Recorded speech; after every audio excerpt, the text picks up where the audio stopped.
is going on, internet? Welcome to the channel. We are here live on this Friday morning. We are going to be doing our Friday live stream. Now, I know a lot of you guys come to the channel just for your quick recap of everything that happened on the live feed. We're going to get to that. Who won HoH? Who were the targets? Why it probably doesn't mean anything. We're going to go over all of that and more. Again, if you are kind of new here, hit that subscribe button. If you like this video, hit that like button, hit that notification bell. You'll never miss a video. You'll never miss a stream. On Friday mornings, we do things a little bit differently here. We go live for our updates. I'm going to run down everything that happened on the live feeds, just like I do first thing every morning. But after that, we get to kind of chat with everybody. I see a whole bunch of you in chat right now. I promise we will get in touch with everything going on. Let's jump into things, though. Again, it's Friday, August 9th, day number 25 inside the Big Brother house. Let's talk about the episode last night, because we saw the live eviction, and there were a few things that were notable on it, right? Like, we saw some of the fights. We didn't see everything that happened during the fights. They didn't show the Quinn and Angela fight. They didn't show the Kenny or Brooklyn fight. But we saw a good bit. Look at that. We got somebody coming on in. We got Marianne with the sub. Thank you so much. We now have a secret alliance. Shh, don't tell anybody. So we saw the fights take place. We saw the house meeting, which was really good. I did also think Cedric did a really good job during it. We got somebody else. We got Katie coming on in with a sub. Thank you so much. I appreciate it. Guess what? We now have a secret alliance. Shh, don't tell anybody. So Cedric on the episode, Stephanie coming on in with a sub. Guess what, Stephanie? I don't know. Listen, I don't know if you've heard rumors around the house about me having other final twos, but I'm promising you, Stephanie, me and you, we have a final two. Don't listen to anybody else. Am I as bad as Quinn? Am I as bad as Quinn with the final twos? Guys, do I have a problem? Is it a problem? Where were we? Cedric. I thought on the episode last night, I thought Cedric did a really good job of, he was getting a lot of heat because of everything that happened. He was in the bedroom with a whole bunch of people, kind of like a little mini house meeting. And I was like, oh man, this is not good for my boy. This is not good. Angela came in and kind of broke the tension a little bit, funny enough. And that gave Cedric an opportunity. He was like, hey, why don't we take this to the living room? He made it a full house meeting and then was able to let the focus be on Tucker. That way he didn't take as much of the heat from it. And I thought that was a pretty good job from Cedric. And we saw everything kind of play out. Lots of things were exposed. Lots of dirt was being thrown around to everybody. Also, a little side note, because they did show Cedric telling Tucker, like, hey, we don't have the votes. Use the veto on yourself. Which was kind of a big thing between the Tucker and the Cedric argument. And one thing that I wanted to note on, I saw a lot of people kind of saying this. I saw somebody saying it last night on Twitter, and I commented, and I was like, yeah, no, like 100%. This is how it actually was. There seems to be a lot of people that think Cedric actually don't get me wrong, he considered the plan to put Quinn up on the block, but that's all it was, right? Like, every time he had a conversation about it with Cam, who was really the only one he talked about it openly. He didn't really get to talk to Chelsea too much about it until he already kind of made up his mind. But every conversation he had with Cam about whether or not they should go through with this, it always felt like Cam was the one who was way more down. He was like, yeah, sure, why not? Whereas Cedric always tried to bring it back to the Penta, always tried to bring it back to Collective.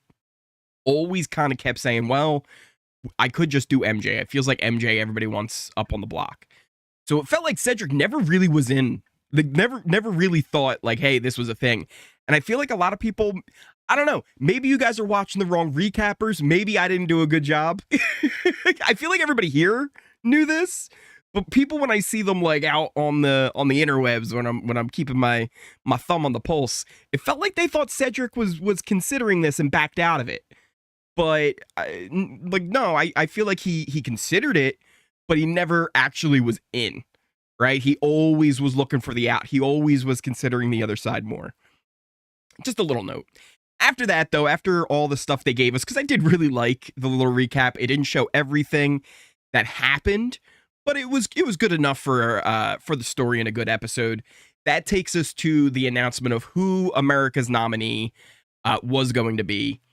To really no surprise, we all really kind of thought it was going to be Quinn. All the polls that were being put out, all the polls I did, he was always the one who got at least almost 50%. One poll I did was like 47%. One poll I did was 50%. Another one was like 70%. So Quinn was always kind of the front runner to be the one to be America's renom. And then that took us to the AI Arena, which I also really loved this competition. It was kind of like, I'm sure you guys have seen them at like different arcades. I've seen them, I think when I first saw one was when I was like a little kid at the boardwalk. They had those tubes you could get in, and there was like money flying around, like fake money. And you had like whatever it was, like 60 seconds to grab as many dollars as you could. If you came out with, enough dollars, you would either get like a gift certificate to the arcade or you'd win like a stuffed animal. You normally didn't get to keep the money. But it was kind of like that with the big air tube blowing these balls instead of fake dollar bills that they had to put in the tubes. Who's that coming on in? We got Alex coming on in with the sub. Thank you so much. I appreciate it. We now have a secret alliance. Don't tell anybody. You might hear rumors that I have other alliances going on, but I promise you, me and you, Alex, we're going to the final two. So the AI Arena was cool. I liked the competition. Again, we've kind of talked about it before, how the competitions have just been really good this year. It's not like they're even doing anything crazy. It just feels like they're putting a little bit more effort and thought into the competitions to kind of take twists on classic comps and put a little spin on it, like with the balance beams, with the scoring system, with the shuffleboard and a team social aspect that was added into it. This was fairly new. I don't really remember them doing anything too similar, right? There's been stuff where they've had to grab the balls. I don't remember like an air tube. I might be wrong on that, but it was cool. I liked it. Tucker dominated. Kenny had maybe 2 balls. After Tucker was finished, Kenny had maybe 2 in his pod. Quinn was like maybe halfway, but full on. This was Tucker all the way in the AI competition. And I guess I can't really not mention the outfits. Can we talk about how Tucker went full punk rock with the mutton chops, the faux hawk hair? He looked badass. He looked really cool. Meanwhile, you had Quinn, who I felt kind of went full Carrot Top, like, and I don't like not Carrot Top now, but like Carrot Top when he first went on steroids. Carrot Top when he first started working out. Because like honestly, I feel like this was a little bit of a mistake from Quinn. I feel like a lot of people like see him as like the nerdy dude, but like by wearing that shirt, like he had the cut off sleeves and the shirt that was like almost like a belly shirt, it kind of showed like, hey, actually this kid's like got a little bit of muscle on him, right? Like he was showing off his quads, and it's like, yo, he's got Saquon Barkley quads. Like he's got those massive. He fills out a pair of shorts, is what I'm trying to say, right? So I felt like maybe that was a little bit of a mistake from Quinn, because it does show like, hey, not only is this kid got a lot of final twos, he's got this power, he's got tons of social connection. He also kind of jacked, right? Like low key, right? Like low key, he's got a jacked. So I thought maybe that was a little bit of a mistake from him. And then also you had Leah. Leah was trying to sell us a Thigh Master. So that was a thing as well. But it takes us to the vote and the speeches. I thought Quinn's speech was really good. It was kind of funny. The one thing though with Quinn, while it's entertaining, I feel like he does too much of this like pandering to fans, right? Like, and don't get me wrong. I would probably have little Easter eggs and stuff I would want to be dropping in there too. But you don't want to be doing this so public. He does it so publicly where he just lets everybody know, yeah, I'm a super fan. Not only am I a super fan, like I know like funny little things that the fans are gonna love, right? And I feel like that just puts people's heads in the position where like, oh yeah, he's playing the game, like he's going hard. I can't really trust him. At least that's how I would be thinking. And if I was somebody in the house and I saw somebody doing that, I go, oh yeah, you know what? Now they need to go, right? There's somebody who has an idea of maybe how things should go, even though Quinn's messing up on a lot of things.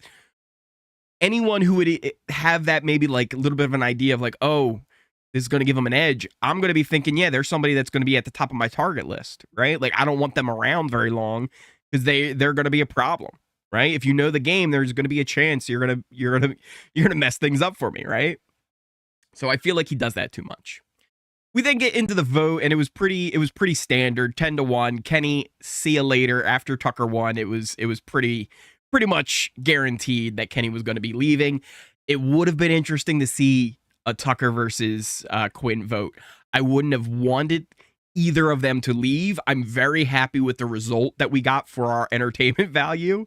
This was probably the best case scenario that we could have seen coming out of the show. Oh, also, can we mention, so Angela, this was her first time voting. And one of the things she does is she's like, oh, you know, like I love my grandkids and stuff. But she also like gives a chore to her husband. She's like, make sure you put that pendant in the light. The faucet is leaky. Make sure you tighten that thing up. Is the toilet still clogged? Did you unclog it yet? How about that squeaky board on the stairs? Did you fix it? Make sure you take out the trash. Like, what are her votes going to be for the rest of the season? I'm really kind of interested on what the whole list is. And also, I feel like we need an episode where we get in touch with Angela's husband and we find out how he's done on the list. Like how much things has he accomplished? And he takes us on a tour of like, oh yeah, here's the light pendant that I hung. I made sure to do it. Honestly, it's one of those things, because if you had right now any of these house guests, there's only 2 of them that if they got evicted this week would still go down as an all-time iconic player. If Chelsea got evicted this week, everybody would forget about her. Cedric, they would forget about him. Joseph, forget about him. Chemo, T-Core, Brooklyn, MJ, Cam, Leah, Rubina, Quinn even, forget about him. Tucker and Angela, if either one of them were to leave this week, they'd be icons. They'd already be remembered. Period. The end. That takes us, though, after the episode, we see Kenny leave. See you later. Takes us into what happened on the feeds. Now, we got post-eviction pre-HoH feeds again, and I've said it before, I'm loving that we're getting this. It's been happening every week so far since they have to set up for the HoH comp and take down the arena anyway. They've been giving us the live feeds, whereas past seasons, we've had these rarely, and I feel like most of the time when we've had them, it's been like by mistake, like they weren't supposed to, but somebody slipped and pressed the button early. But in past seasons, we would have had to wait until, at the very least, the West Coast airing of the show. The fact that we're getting the feeds immediately after the live eviction has been really cool. And I just really love that we're getting it. Plus, there were some interesting things that happened. Like the last 2, just kind of, little stuff. Like nobody really talked too much because you never were sure who the HoH is. But there were some interesting things here because everybody kind of knows already that Quinn is going to be the HoH. There was already some posturing kind of taking place on, hey, maybe we can do this and that.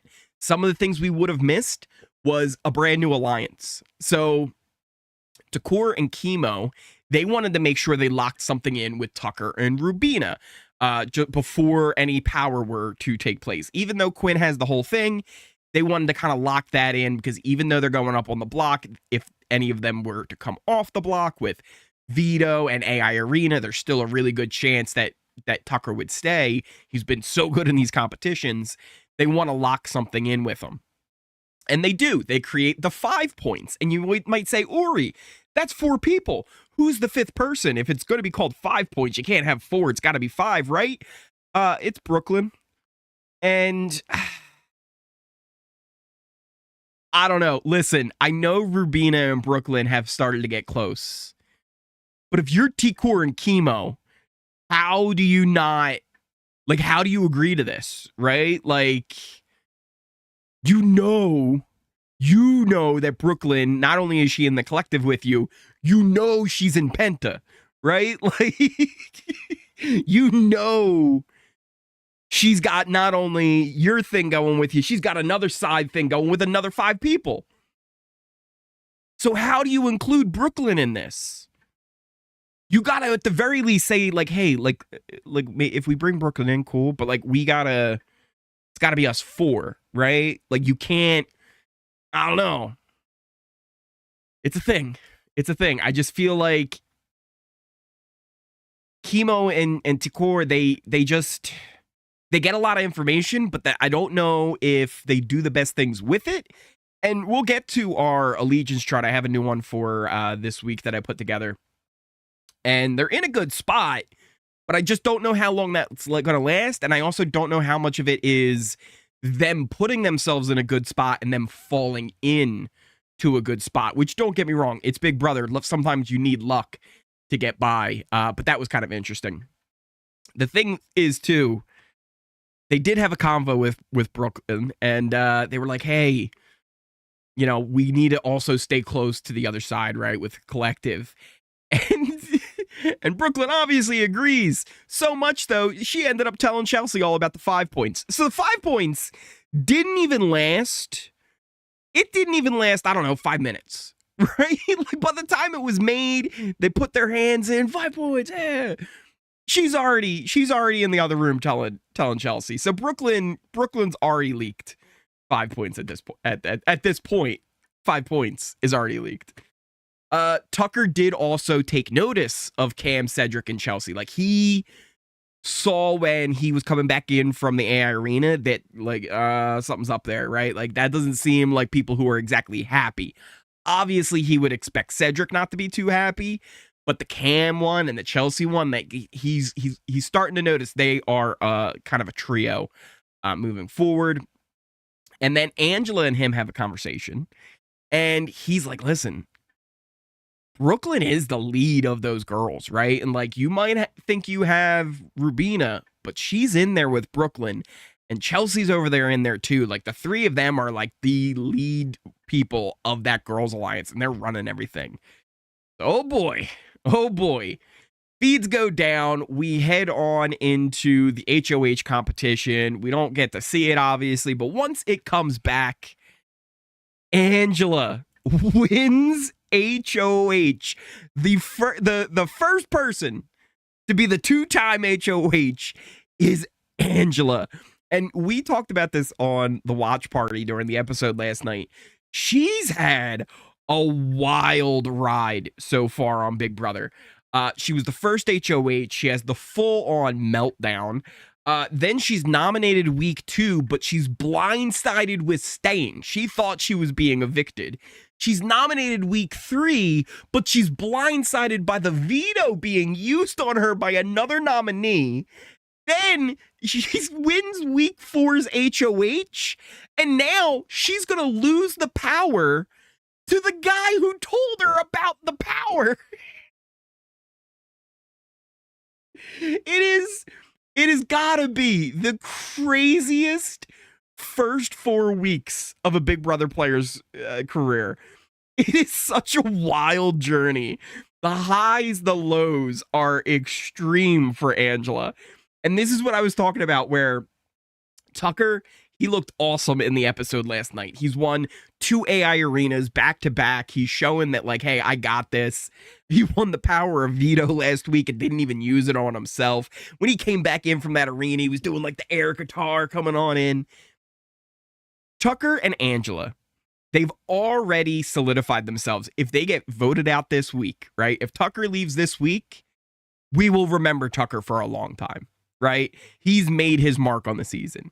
If Angela gets voted out next week, we will remember Angela. She's made her mark on this season. Everyone else in the house, I strongly feel this way. They left this week. If they leave next week, we wouldn't remember them. Right? Like they'd be like, oh yeah, remember that guy Quinn? He had the power or whatever, right? Or oh yeah, there was that guy Cam. Like we all thought he was going to be really good at the beginning of the season. Then he was just kind of a dud. Nobody really he didn't do anything. He just kind of had a thing for Leah, right? Tucker and Angela have solidified themselves now, and it's really cool to see. It's really cool to see. I stand by what I said on the watch party last night too. Traders. Tucker and Angela, give them a call. You put Tucker and Angela on a trader season. Oh boy. Oh boy. Make Angela a trader. Oh. She'd lose it. She'd lose her mind. So where does this, what does this mean now, right? Also about the competition itself. Before we get into what Angela's thinking, because it doesn't really even matter.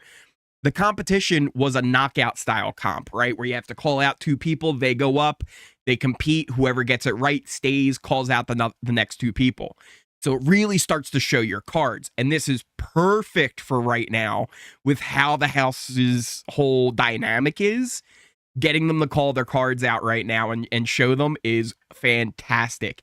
It also sounds like Angela went up almost every time she was eligible during this competition. Every time somebody had the choice to pick Angela, it sounds like they put Angela up on the block. Thanks to you for coming on in with a sub. We got Crazy Woman. Listen, Crazy Woman, we now have a secret alliance. I just don't want you to tell anybody. We're gonna keep this between you and me. We have a final. Shuri. Maybe I might be saying that wrong. Listen, I have terrible name recollection. But guess what? We now have a final 2. You might have heard something about like Crazy Woman and nah, you're my final 2. Crazy Woman, don't listen to anything I just said. You're my actual final 2. Guys, I have a problem, I think. I make too many. Do I make too many final 2s? I might have a problem. Thank you guys for coming in with the sub. Where were we? So yeah, Angela was pretty much up on the questions, right, for HoH almost every time, and still came away with the win. Apparently Cam finished second, which I was actually kind of surprised about, because here's one of the things about Cam. I felt like his social credit was falling, but really in a knockout style competition, that kind of shows that nobody really is, I guess, worried about if Cam were to win HoH, that he would nominate them, which makes me think they all feel like they're really good with Cam, which then actually makes me want to bump up his score. But I also feel like he's such a target that I have him kind of low. We'll get to the allegiance chart in a bit. But keep that in mind later when we're chatting, because I want to hear your guys' thoughts on Cam's game at the moment. Other than that, though, again, she wins HoH, but everyone knows Quinn has the power and he's going to take over, right? So really, this was just a competition for safety more than HoH, right? So Angela's safe. Angela will be staying this week. Her and Tucker did, though, kind of meet up because they weren't sure how the nominations were going to work, right? Like, will Angela make her nominations and they'll be revealed and then Quinn takes over, which I don't think is the case. I'm pretty sure Angela will go to nominate, but it won't actually nominate. Also, I went and I watched it back because I wanted to hear the actual words they used to describe it to Quinn. It almost weirdly implies that maybe Angela's going to get kidnapped. Hear me out, because part of the whole thing is not only does Quinn take over the HoH, part of it is him using an AI version of the HoH to spread misinformation. And while I think it would actually be pretty funny to have Angela there and an AI version of her on the screen, like spitting some kind of nonsense out, and her just being like, "I never said that." I really want the reactions of Angela being like, "No, that's not me." I also could see where like she goes to like the Nether region for a week, and the only interactions we get is AI Angela. I could see them doing something like that. There's potential. Because I think part of the idea is that the HOH doesn't even get to defend like that it's not them doing it. But I don't know how that's all going to work. Either way, I think Quinn's going to try and have some fun with it. So we'll see. We'll see how that goes. But like I was saying, Angela and Tucker, they actually kind of met up to kind of talk about like what they would do for the noms. You know, also maybe Quinn doesn't use it, right? Why would he not use it? But they were kind of talking, if they do have to put out nominations, she would put up Quinn, Cedric, Brooklyn. They threw out Cam and Leah as options, but she's also still kind of trying to push into Tucker the whole idea with Rubina. Tucker then tells her about 5 points. It's like, what was the point of 5 points if everybody's just going to tell everybody about it? And here's the other crazy part, and I don't know how true this is. I don't know if it's because Angela was pushing this idea on Tucker, or if, and Tucker's just kind of telling her what she wants to hear, or if he actually believes this. He tells her he thinks Rubina is being like playing him and flirty with him just to get information and go tell Brooklyn. And again, they talk about how Kenny was probably right and that Brooklyn's leading the girls and that Rubina's in there, that Chelsea's in with it. Ooh, Angela also tells him that despite what many of them were saying, the House was ready to vote him out if it was up against Kenny or if he was up against the America's Renom. And so that's a whole nother story. After she had a conversation with Tucker, Angela went and she met up with MJ. And MJ, apparently this is like the first time they really had an actual one-on-one discussion since all the Matt stuff. Like I haven't noticed it, but also it's like, why would they ever talk? And MJ was like a little like nervous. She's like, wait a minute, I have to go talk to Angela now. Overall, it felt like it was a good conversation where it was like, yeah, you know what? Like we kind of just got put into a real weird spot. And I don't know if either of them ever would actually trust each other, but like they really should, right? They should be on the same side at this point.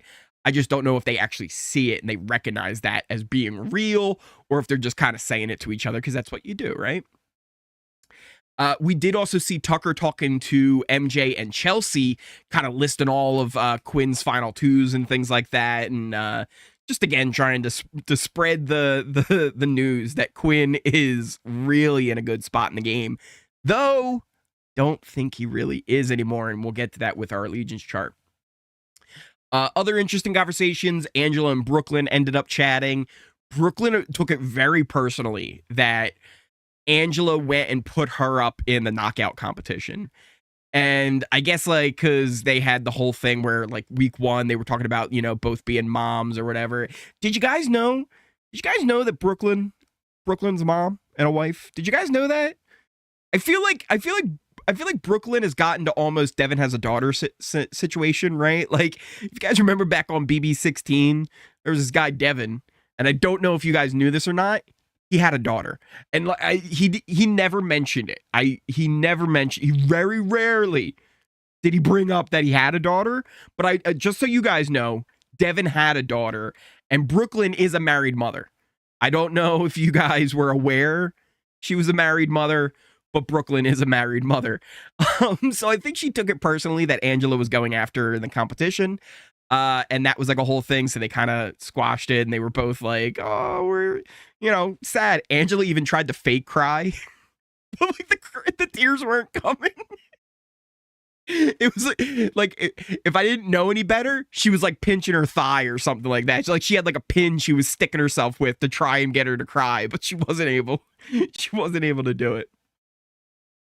Quinn, you know, the real HoH, he ended up, you know, chatting to Chemo, to Core, to Chelsea, a whole bunch of them. He was just getting all their inputs on what he wants to do. Says he'll probably have like one-on-ones with everybody. He was even saying he might even like wear the suit. I think the nerd one from the other day. But his basic idea right now, Tucker, MJ, and Rubina would be his nominations. Rubina mainly because she would potentially take Tucker off the block. Tucker would be the target, and he might need pawns potentially. Cedric said he was willing to go up as a pawn. And like, I don't know, guys. I think I'm a jinx. I feel like every time I start to say good things about a player, they immediately want to turn around to be like, listen, I am not a good player. And they want to do something dumb. I feel like I've done it to a million different people so far. I did it to Joseph this season. I did it to Chelsea this season. I did it to Cedric this season. I did it to Quinn this season. Who else did I do it to? I feel like I did it to so many people. And Chemo. I even did it to Chemo. And then Chemo, I was like, oh no, what are you doing? I'm a jinx. I think I'm just a jinx. Putting that commentator curse on some of these house guests when I tell them I'm doing well. So that's his plan as of now. Tucker, MJ, and Rubina would be his nominees. He did have a little chat with Angela where they kind of talked about like maybe even like going over what potential nominees were. He was like, you know, do you have any people that you don't want up? And she's like, I don't know. How about you? And he's like, Chemo. And she's like, who else? And he's like, whoa. And they had like a good back and forth of like being like, listen, we have this like fun rivalry going on, right? It's kind of interesting.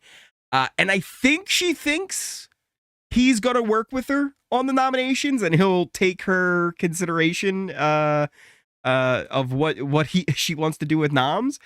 But he's gonna do what he wants to do, and I don't know why Angela would think anything else of Quinn at this point in the game. And then probably the last really important conversation we had of the night, even though there were multiple others, but they were still, you know, only so much to really say. A lot of them went to bed fairly early, or they were just kind of playing games or doing whatever. Takor, Chemo, and Joseph met up in the bathroom, and they were kind of chatting about, you know, what to do if Tucker and MJ aren't options on eviction night. What if Tucker wins veto? What if MJ wins AI, or vice versa? Right? What do? Would they don't want to do Rubina. They like Rubina. They could try and maybe get it to be Leah, but they need Leah up on the block, and that would, I guess, be who would be maybe the fourth person that Quinn would put up. Here's the big problem. If Quinn has to put up another person, he's going to need a pawn.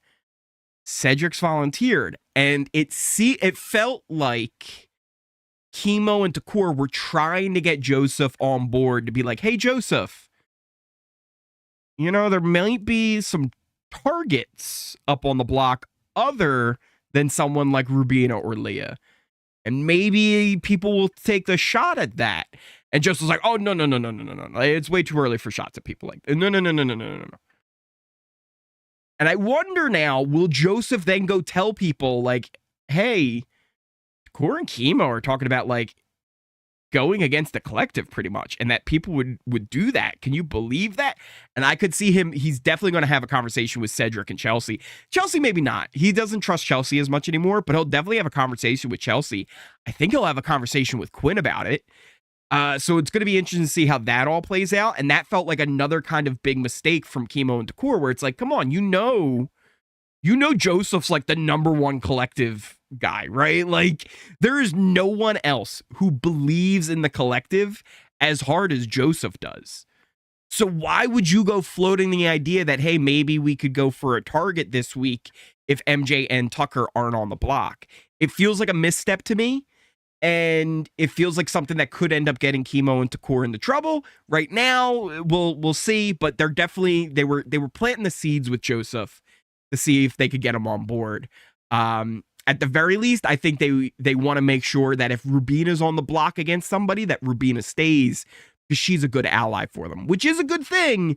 But I don't think Joseph's how you get that done. I don't think you can do it through him. But we'll see. There's plenty of time still, and there's who knows what's going to happen with Veto, with AI Arena. So there's tons to go on with that. That pretty much covers everything that happened on the feeds last night.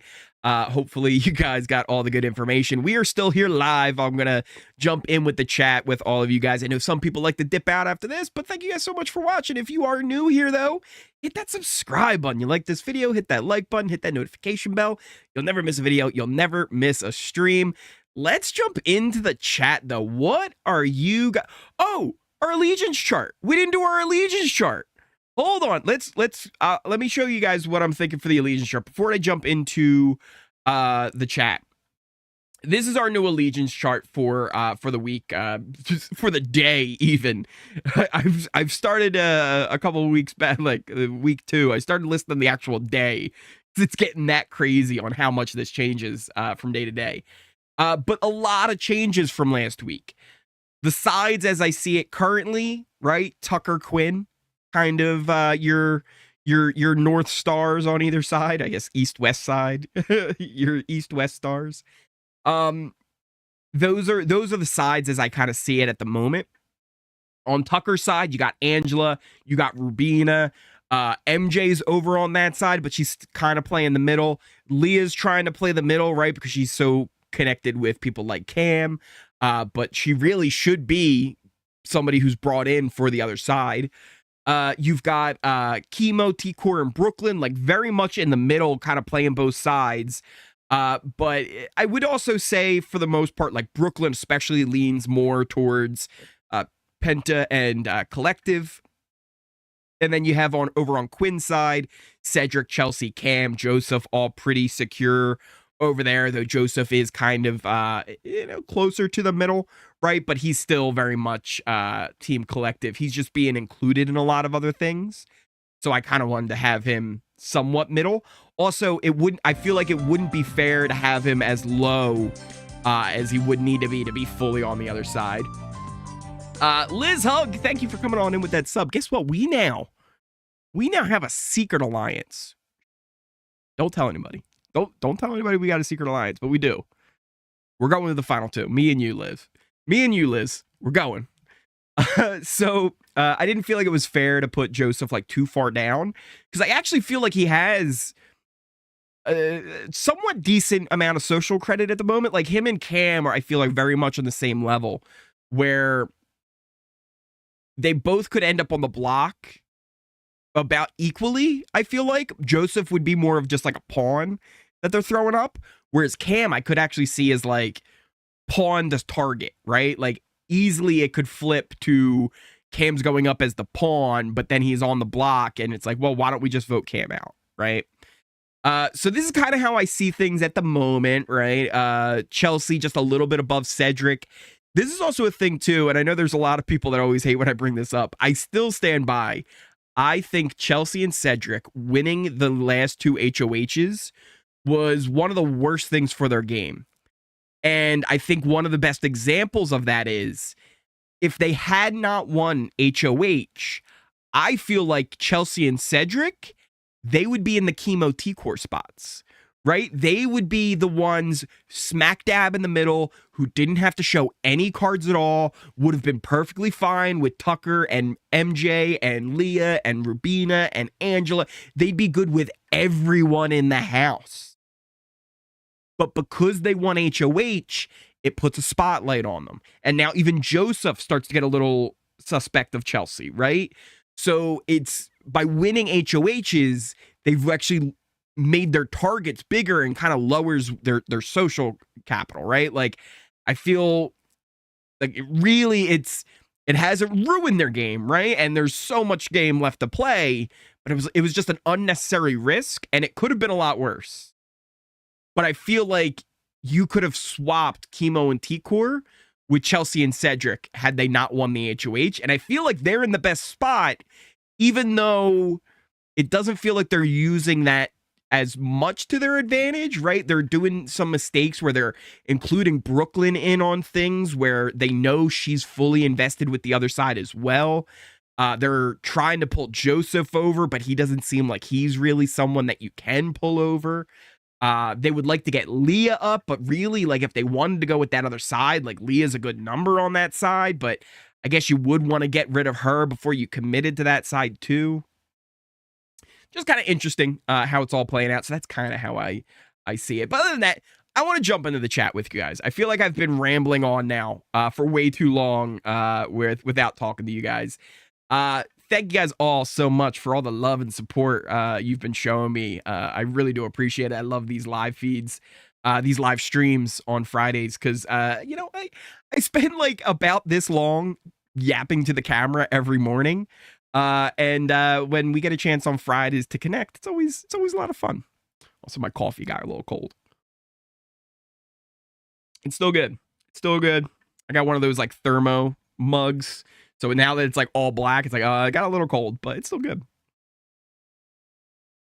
Stanley, Alex, Lisa, Otter, Mika, Amber, Stone, Lisa, Morrow, Nicole, Cass.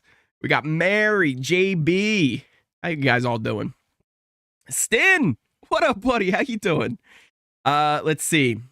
Tucker's telling his number one ride or die, Angela. So honestly, that's a thing now.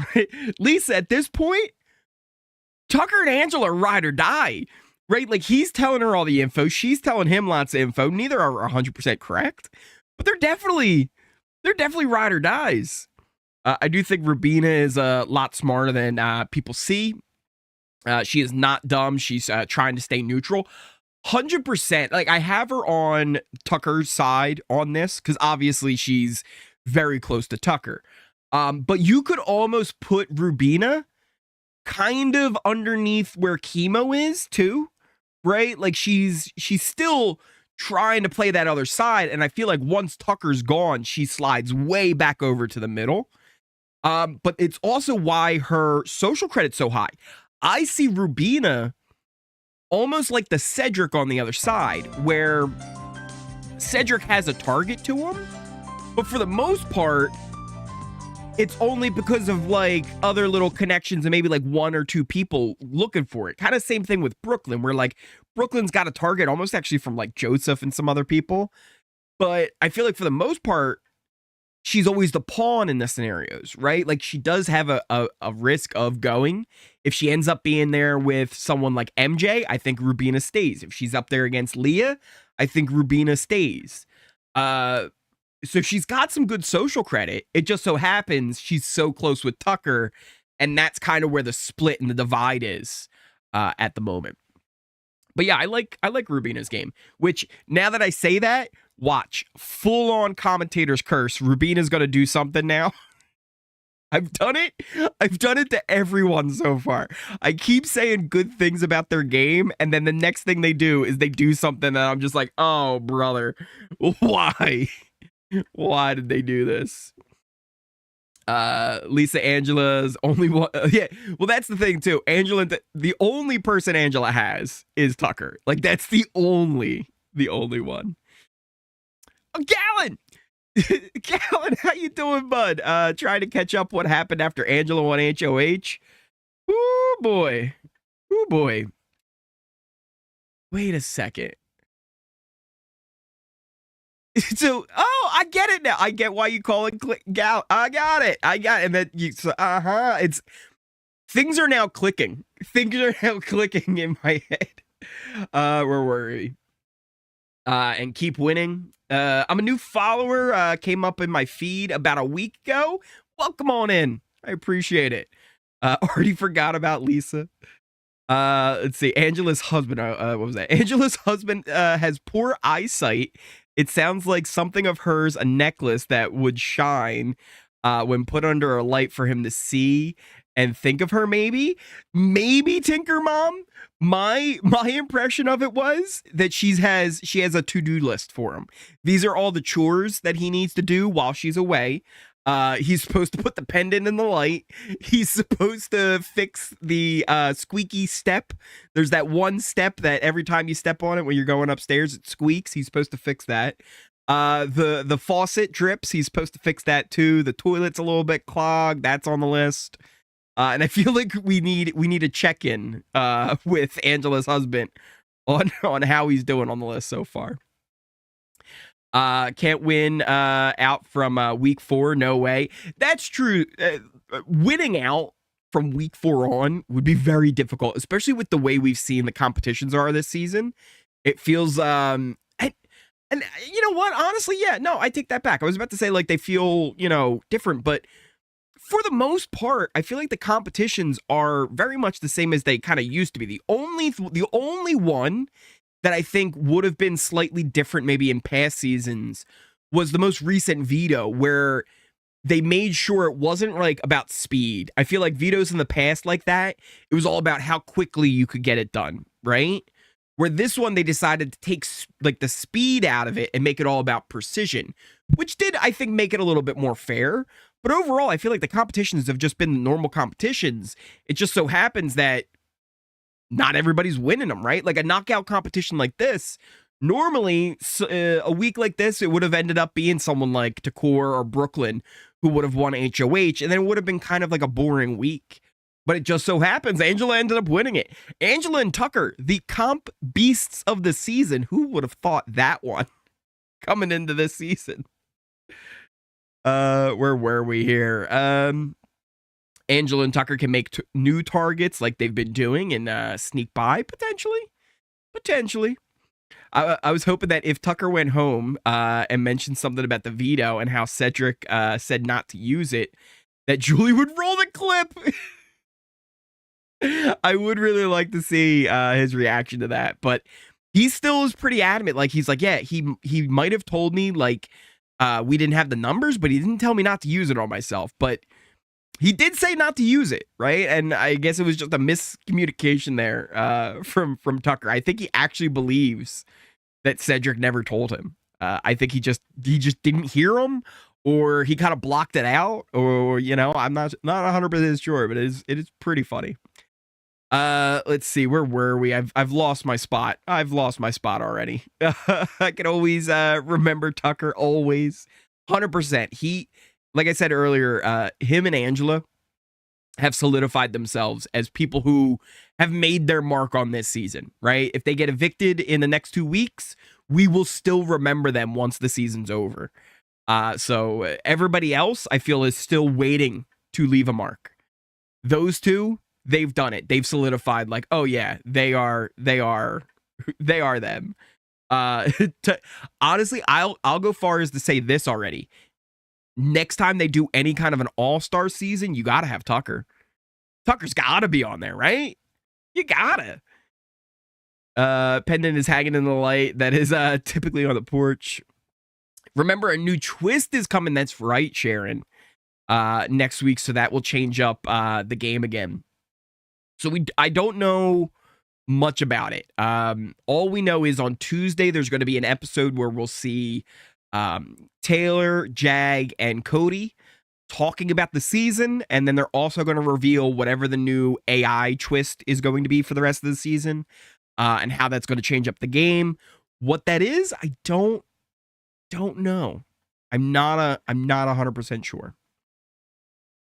Where were we? I've totally lost my space, guys. I'm gonna jump to the bottom. I'm gonna jump to the bottom of the chat. I've completely lost my place. Where were we?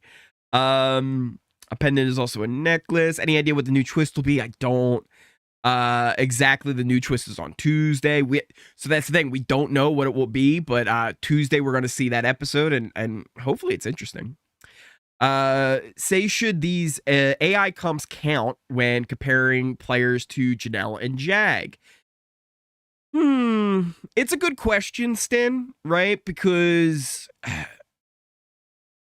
I think you have to, because, for example, Frankie is on the list of having, like, some of the most comp wins in a season, but I think a lot of his were the Battle of the Block, which was, like, an extra competition. And I don't know. I just feel like in general, right? Like just because you have more comps in your season, it shouldn't really take into effect like how many you won. I do think a better way of doing it isn't straight up how many wins you got. It's your percentage that would really tell you like of this many competitions, you won, 90% of them. That's a beast, right?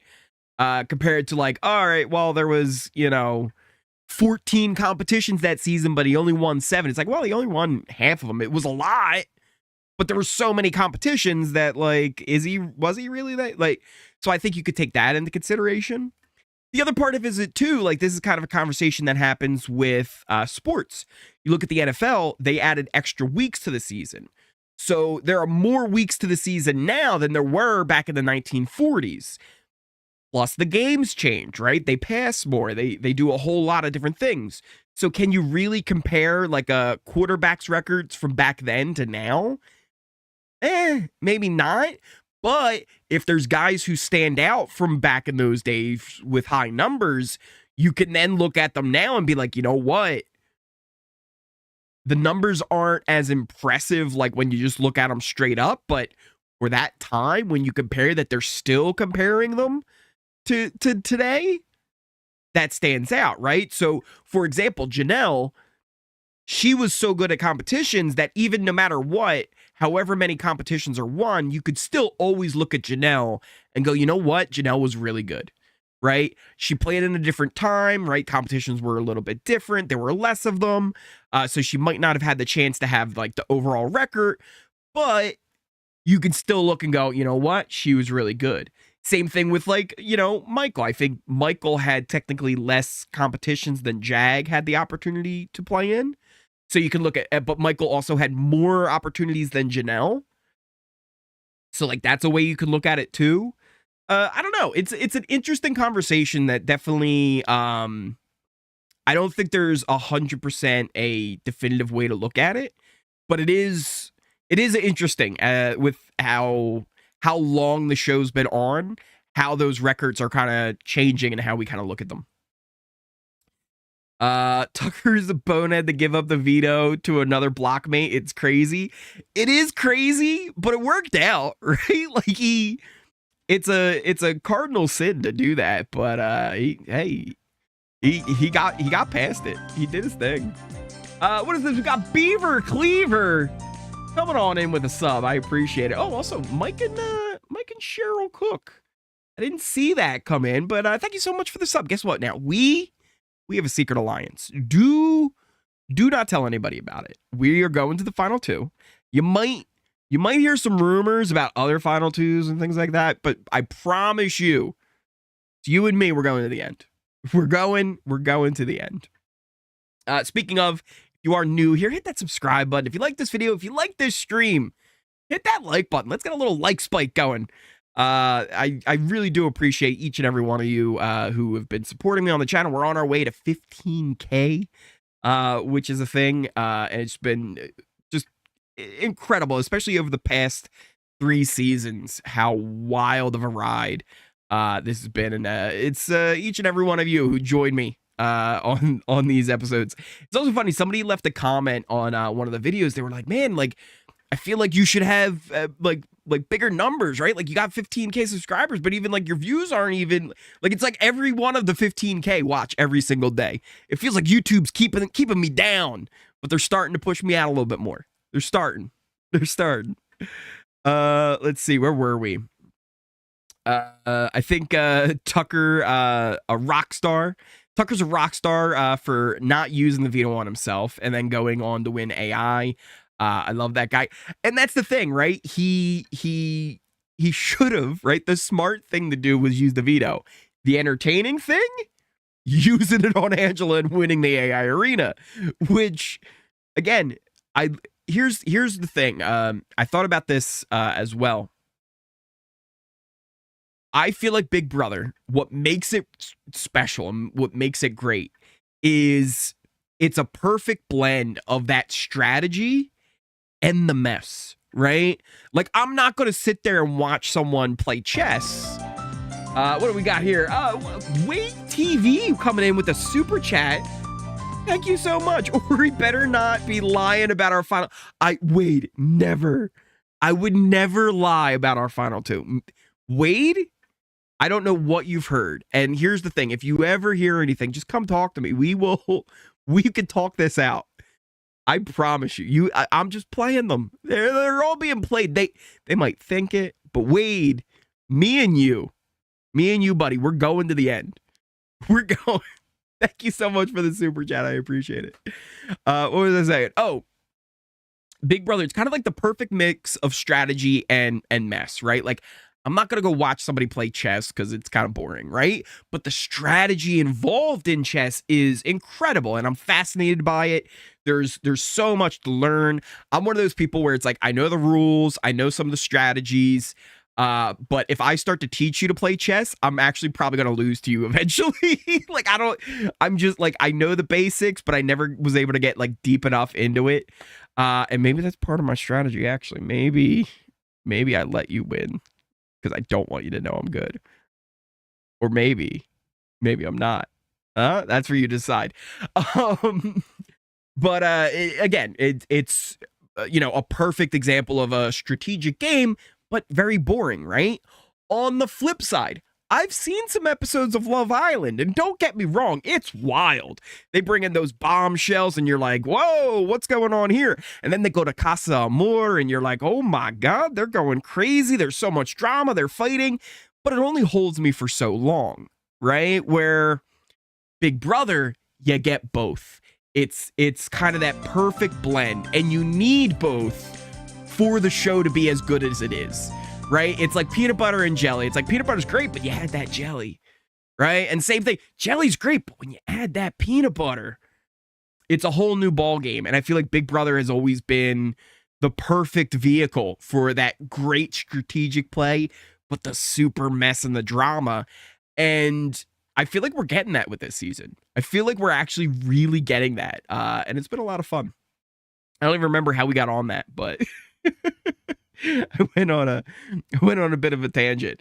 I'm gonna skip down because I completely lost where I was. I completely lost myself in the chat, so we'll skip on. We'll skip on that. Okay, well, here was the super chat. We'll go from underneath here. Can't believe we've been together for 3 seasons, right? Incredible. Yes, Ori, I feel your channel should be higher. Thank you. I appreciate that. But honestly, I have so much fun with all of you guys here. It has just been incredible watching it grow and get bigger and bigger. But at the same time, like, I try and keep it the same kind of vibe where, like, I don't ever want you guys to like be like, oh, well, Ori said it, so it's the only way it is. I'm not. I'm just a dude who loves Big Brother. I feel like my opinions are just as valid as all of yours. And I love to hear even differing opinions, right? Like, I feel like a big thing is, like, I don't want a bunch of yes men all around here. I want us all to be able to be like, hey, I think this about a thing. Like, I want to be, is this a safe place for me to say it? Absolutely, because we're not going to judge you on any of your opinions. And if you completely differ, we're not going to say anything like, you need to get out of here. What are you doing with that opinion? Leave. No, because that's how you learn and grow. And how am I going to even understand what my real opinion is if I can't understand what your opinion is on something? How do I even know we actually differ? We might actually think the same thing, but we just haven't actually talked about it. So I feel like that's kind of the vibe I've always tried to bring here. What did we have just come on in? Morrow, 10-month membership. I'm fine that Tucker did horrible decision making last week because this week he's facing the karmic justice. That's true, right? Like, last week, it made an incredible entertaining week. The fact that he did that with the veto was incredible. But also, because he did that, he's still a target now, right? Like, he could have just came off the block. People wouldn't really have probably thought anything of it. But because he tried this, it's now made him a huge house target. So he's still dealing with the consequences of making that decision. And if he wants to stay, like, he's got to win. Like, he's got to win competitions because he will be somebody that they're always coming out after. The only way that can change is if, again, it's kind of like a split house dynamic that's forming here. If somehow they're able to get Tucker and MJ safe and maybe end up with someone up there like Cam or Cedric, and maybe they can get the votes to flip it, you could easily possibly pull Chemo and Decor over, and they might be down. So we could really get an interesting split here. And it's all because Tucker did that craziness. It wasn't the smart play, but it was awesome.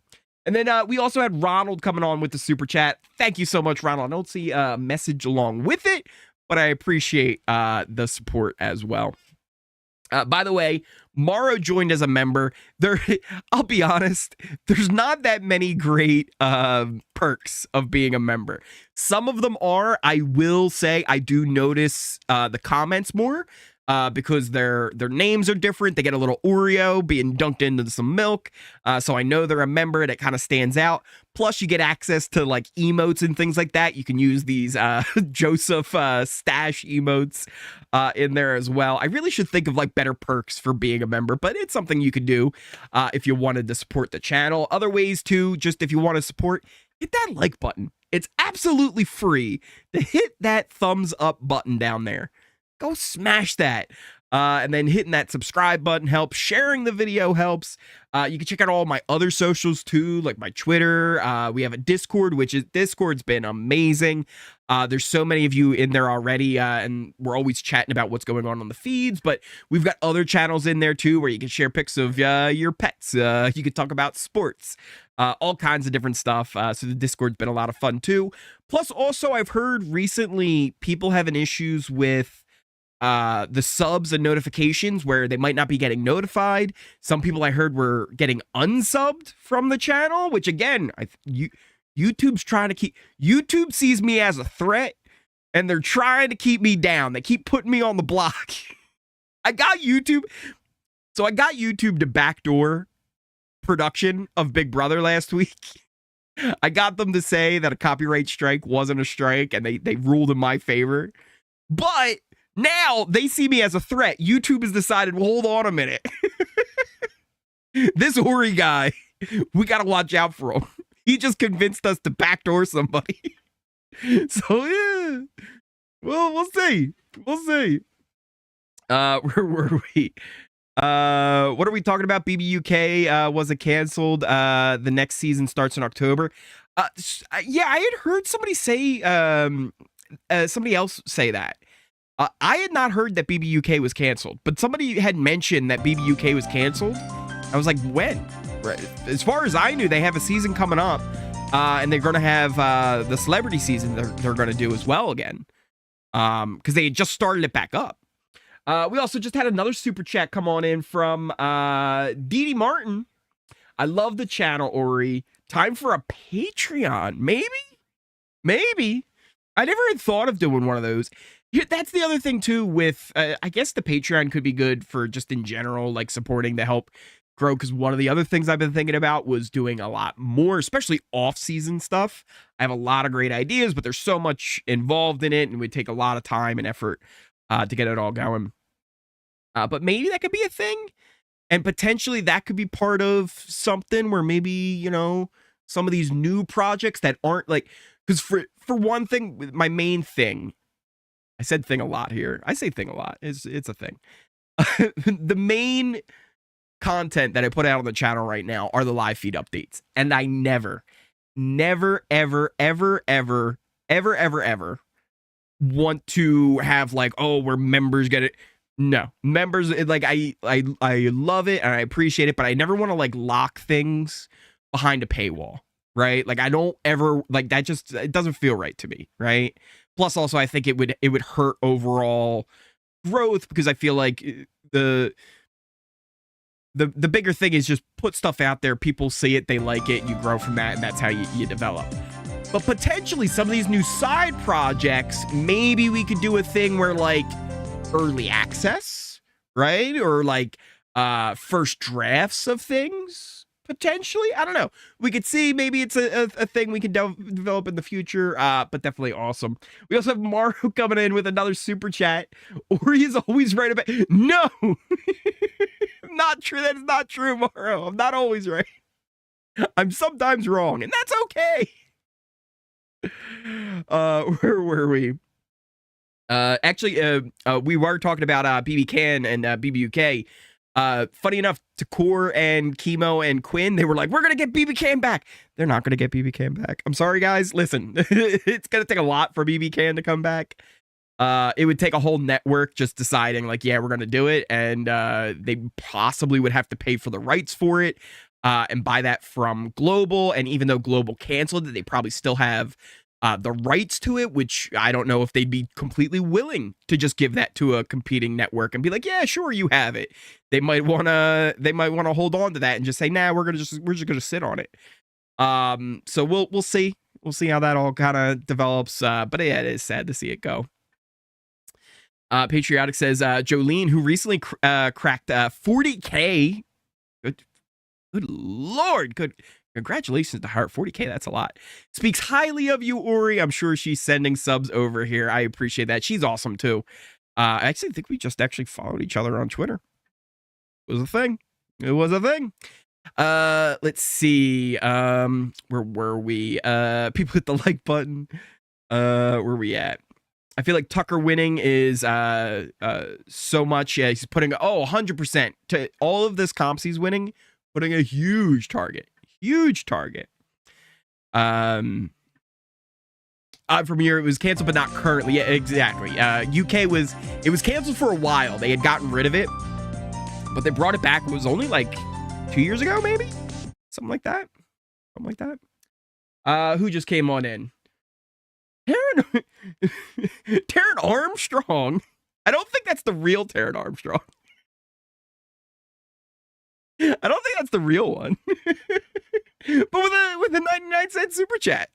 I appreciate it. I feel like that's just someone with the account. If it happens to be, well, welcome on in. I appreciate the super chat. Where were we? He's always right about no, Morrow.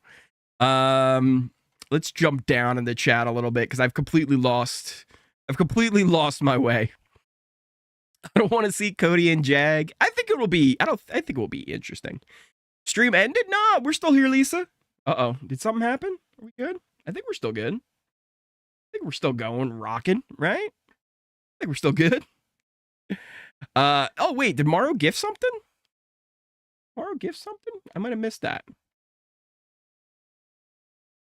Potentially, I might have missed something. Where were we? We'll jump down. He needs a little sun. Who needs sun? Me? I need to get some sun. Potentially.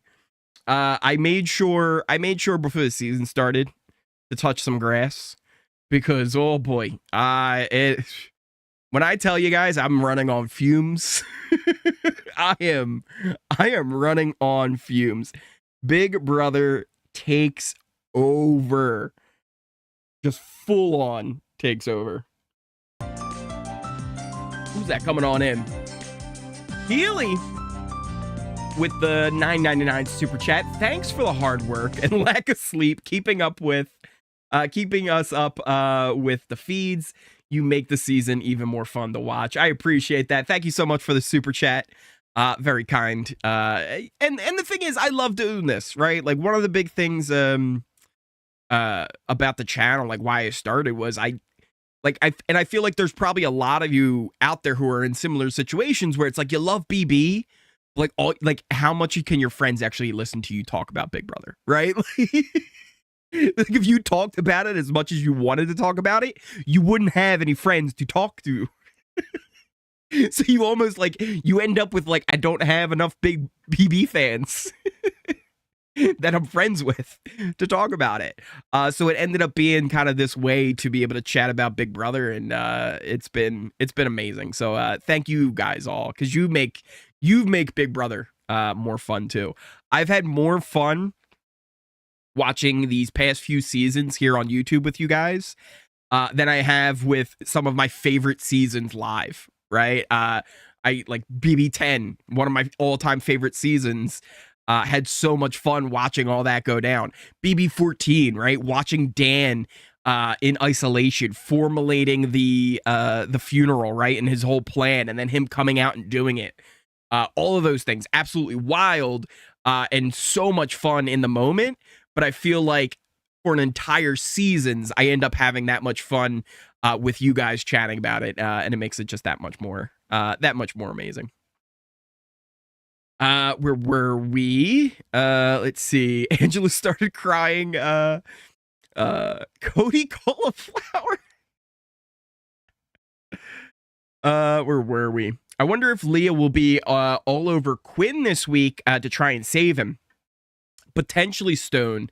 And the other end of that, though, is people are trying to rat out Leah to Quinn about how much she's been talking trash about him, how much she has revealed about his game, like the final two that they had, and she doesn't trust them anymore and things like that. So they're also going to be trying to throw Leah under the bus, especially Chemo and Decor, because they would like to be able to save Rubina if possible. Let's see where we're at. Made it to the first live of the season. Let's go. Welcome on in. I appreciate you stopping by. My husband has to tell me to stop talking. See, Nicole, you get it, right? Your husband's like, listen, I can only take so much of this. Go talk to those people on YouTube. Ori, where did you go? Lisa, we're here. Hopefully Lisa can see. I don't know. Let Lisa know that we're still here. She might have to refresh. Oh, why did my stream start over? End and start over? Oh, no! Lisa, that's a shame. Maybe you try and refresh. We're still here. Somebody get Lisa. Someone go find Lisa. I think Lisa's in another room scheming, guys. Listen, do we have to put a target on Lisa?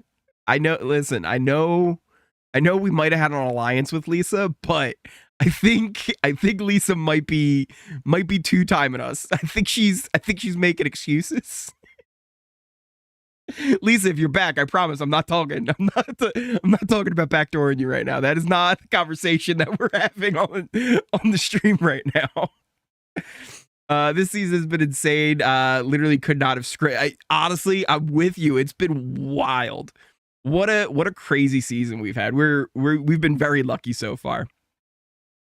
None of my friends like BB, so it's nice to have chats like this. Absolutely, that's exactly what I wanted to make. I wanted a nice community where we can come, we can talk, we can have different opinions. Everybody can be able to get their BB brains satisfied with good convos and not be just trapped in their head with all of their thoughts. Because that's the thing too. I think you guys have been able to tell, like, the Ori brain is a little out there, right? It's very rambly. There's a lot going on at all times.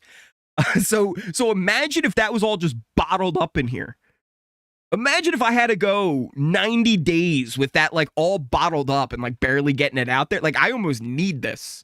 I feel like I need this just as much as you guys need this.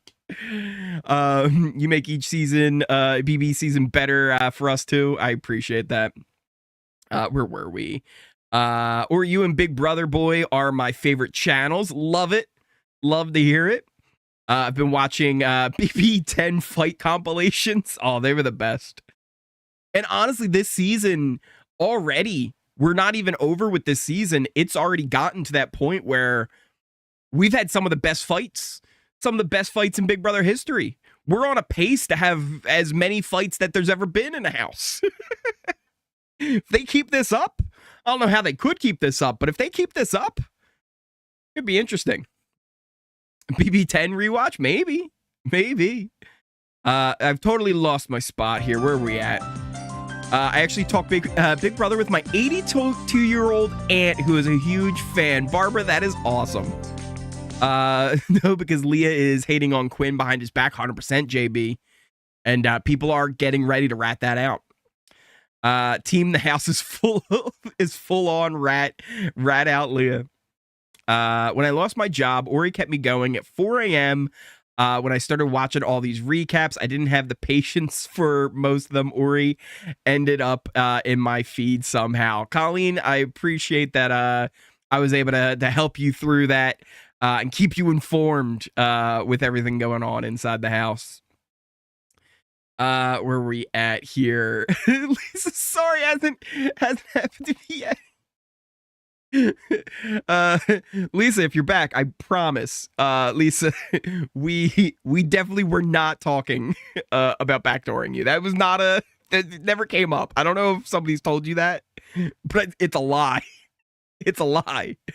Angela should have teamed up with the girls after hearing about the Girls Alliance. She has no winning route, taking Tucker deeper into the game.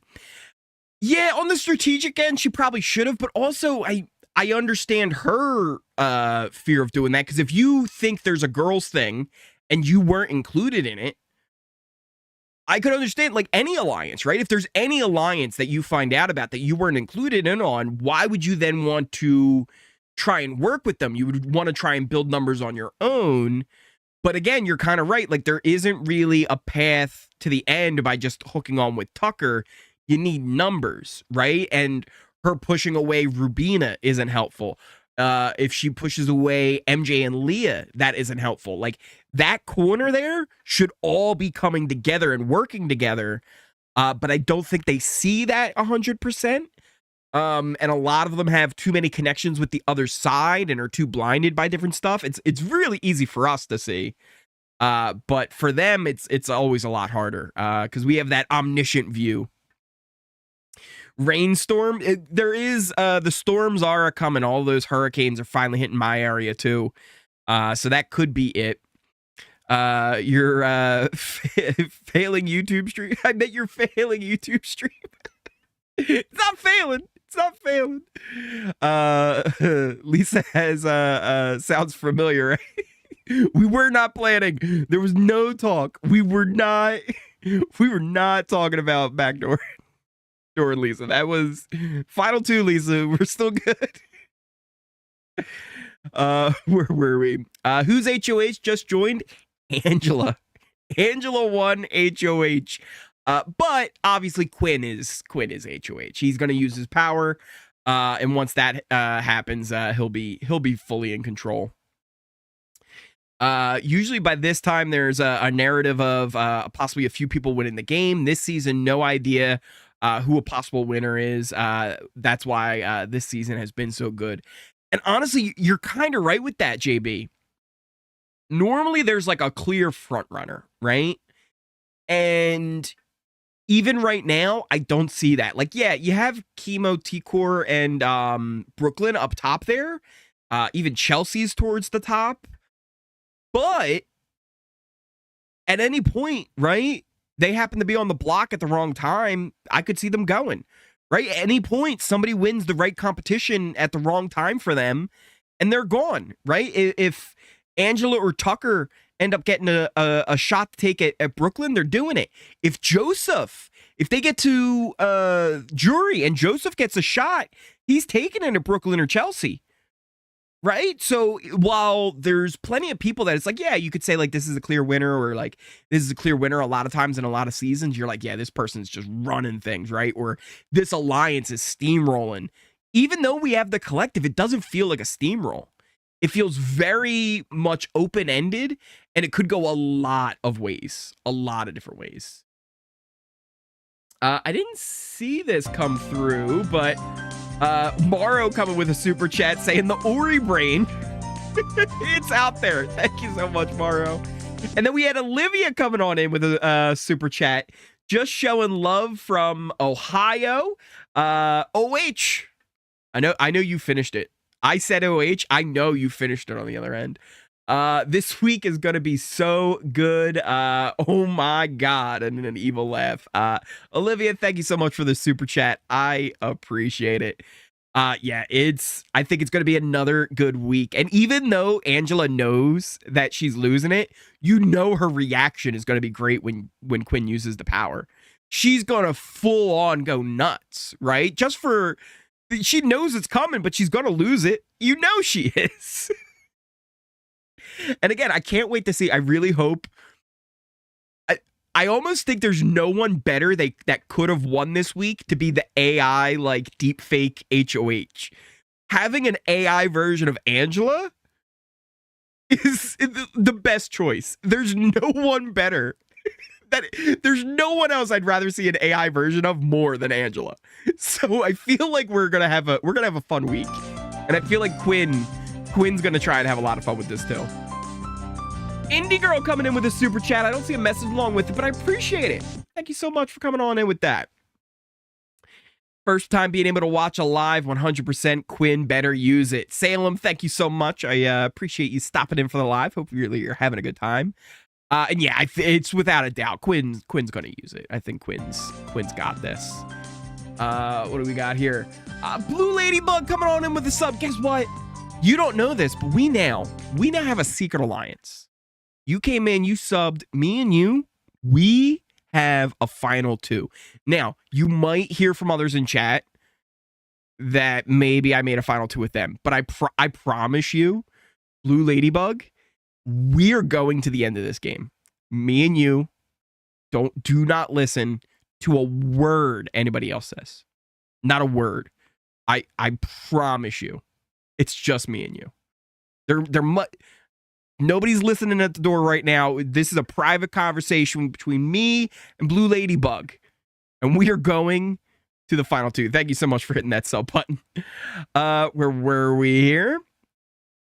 Do you think it's going to be another 7-person jury? That's a good question. I don't know what they're going to do. I like a 7-person jury. I feel like when you have like so many people making the jury house, it feels like, I don't know. I don't like it. It feels like when you do a fantasy football league and like more than half the league makes the jury or makes the playoffs, and you're like, what was the point? So yeah, I would like a 7-person jury. I think that's a good number to have. You know, I would like it, but what they'll do, I don't know. Where were we? No idea is because they finally went back to equalizing comps. So anything can happen, really. And that's the thing. They've done a good job with the comps. And I wouldn't even say that necessarily like full on equalizing, right? Like the only one I can think they really did, or actually even the balance beam too, they kind of equalized it a little bit because it was less about time and it was the score, right? It felt like, wow, yeah, you're going to do better if you're just more athletic. Even though if you weren't the fastest, if you just kind of took your time and you're able to get enough points, you could have done well in that. But yeah, definitely they've done a better job of at least picking what comps to do when and going away from like speed and more precision, right? And strategy in things, which is always good. Morrow coming in with another super chat. Morrow, you're a madman. Relax. Raise your hand if you have a final two with this MFer. Whoa. Hey, wait a minute. Listen, I don't think we should have a house meeting right now. Rule number 1, never allow somebody to call a house meeting. And this is, listen, guys, I hate to do this, but I think Morrow's a threat. I think we have to get rid of Morrow. I think we gotta do something about this. Whoa! No hands up in the chat. No. Don't put your hands up. I'm loving the cops so much more than last season. I agree. I think they're really good. My chat ban has been lifted. Were you banned? Did you have a little timeout? Were you a bad boy? Did you do something wrong? Well, welcome back to the chat. Hopefully you've learned your lesson. DMV is soaked right now. You guys getting demolished by the storms, hurricanes hitting you. Yeah, it's starting to come up here too. We're getting some of the effects. Let's see, where are we at? I don't think I banned. I assume it was one of the mods. Did it. I don't remember doing it. I don't remember it. But welcome back. I'm a two-core loyalist. She crochets. I must stand. I can feel that. Where are we at? I hope Angela throws her mix in the pool, like her mic in the pool, like Shima did. I'm back. I won the AI Cup. Let's go, Lisa. Lisa won. I actually told my other account, Mallcast, that I sucked and YouTube didn't like Mall on Mall Crimes, so I was banned. Oh, okay. Well, like, it wasn't here. We didn't ban you. Yeah, how do you get banned on Ori chat, right? Like, I feel like I'm pretty much we let it ride here, right? Unless you're too crazy. There were a few problem makers, you know. There's been a few times, you know, we've had to you know, put our foot down, but not often. What do we got here? Mackenzie coming from inside the house. Is this coming from inside the house? Why do I low-key want Angela to win? Like she's honestly playing her own game. I truly believe she's in her own little world. You're not wrong, Mackenzie. You're not wrong. She is 100% in her own world. And I wouldn't be mad, right? Like if she ended up winning, I wouldn't be mad. I don't see how she does. I don't see how she does. But if she somehow pulled that off, bravo, right? Like that deserves a standing ovation. How she would get there would be brilliant. I will say this though, if I was in this house, and I've said this before, if I was in the house, Angela would be coming. I would strap Angela as tight as I could to my hip. Angela would not leave that game as long as I was alive and breathing in that game. Angela would be coming and sitting next to me in that final 2 chair because she is a walking, talking $750,000 check for myself. Like she would not go anywhere if I had anything to do with it. But I don't know how everybody else is feeling inside that house. I think a lot of them at this point, they're like, let's just get rid of her. But with how things are playing out, I could see Tucker going before her, MJ, Leah, and then I could see people taking shots. I could see a Cam going. I could see a Joseph, even a Brooklyn or a Chelsea because shots are being fired, right? All going before a Quinn. Quinn easily could go before Angela, right? All of this could happen. Angela could end up in the jury. I actually think Angela is a really good shot of making jury right now. And honestly, it's the best you can do. In Big Brother, it's always good to look ahead and try and have a plan.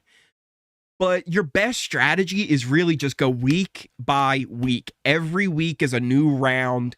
And almost think of it like you're starting from scratch, right? Like, yeah, you've got connections and there's things that happened last week, but you know what? This is a new week. It's a new game. We're living in a different world than we did before that vote, right? Things are different now. How can we get further? So if she's able to get the jury, right? You never know. You never know. I wasn't banned on Uri. I was banned on YouTube. YouTube as a whole, boy. Man, so Maul is a big target, guys. We have a shield now with Maul. Maul can be the one that gets all the heat and gets banned before any of us get evicted. How she was able to stay in somewhat good standings with everybody after outbursts. She just might. It's possible. It's possible. Needs to be in jury. I agree. I think she needs to be in jury. Where were we at here? The wind is blowing hard. Oh boy, in PG County, oh, good old Prince George. Good old Prince George County. It's going nuts down there. Yeah, Dee Dee, I know my way. I know my way around the DMV. I spent some time down there. You know what one of my favorite counties is in Maryland? Calvert. Calvert County, that little peninsula down there. It's like all like backwoods areas. Those people know how to party. Let me tell you what, you want to have a good time, head on down to Calvert County, Maryland. They will show you a good time. We're making all these final 2s and still somehow finds a way to get evicted. Oh, 100% done. I am an instant target no matter what. Instant. Loving all the drama this year. Rhonda, I appreciate the super chat coming on in. Thank you so much. I'm loving the drama. It's been so much fun this season. What a great season we've had so far.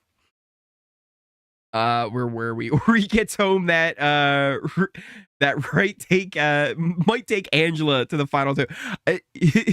Uri gets the game. That's right. Take Angela to the final 2. I appreciate you thinking that.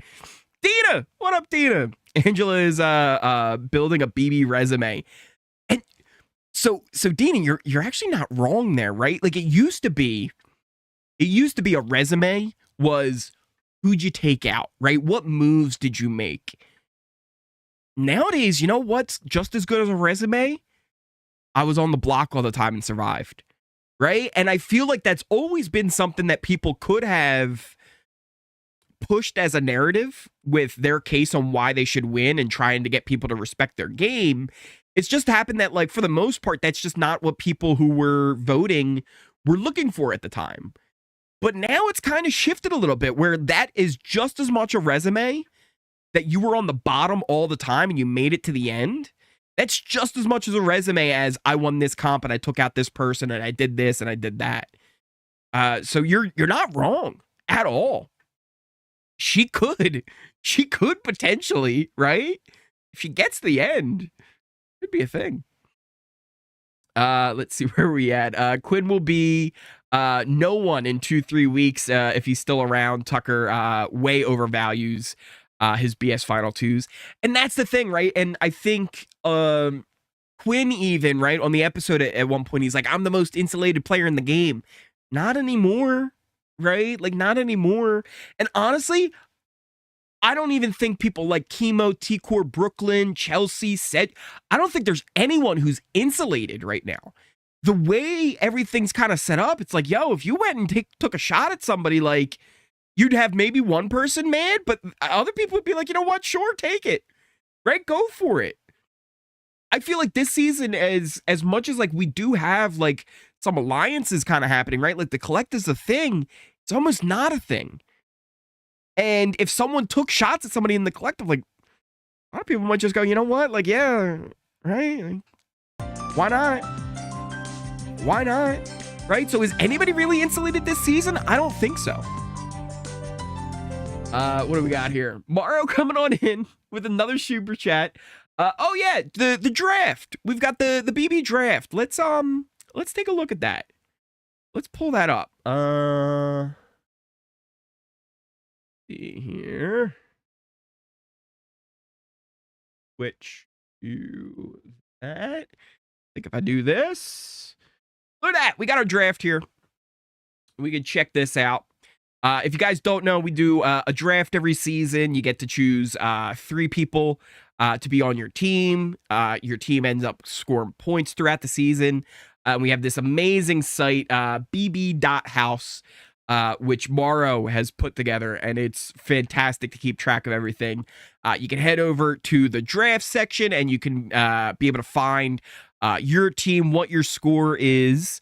I will say, I think one thing we got to change, Morrow, is unknown. So the unknown player, it looks like, is getting points.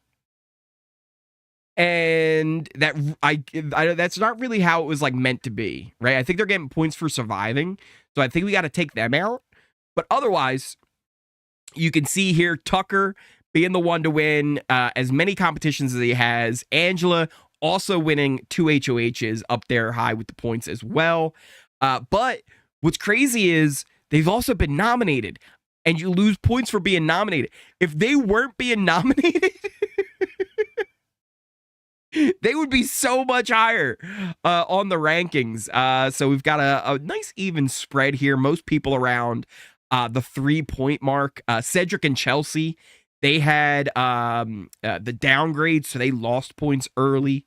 But definitely really cool. And then we even have, like, a search bar too, so you can type in your name and then be able to easily find out where you are. Uh-oh, I am all the way. I must be real low down.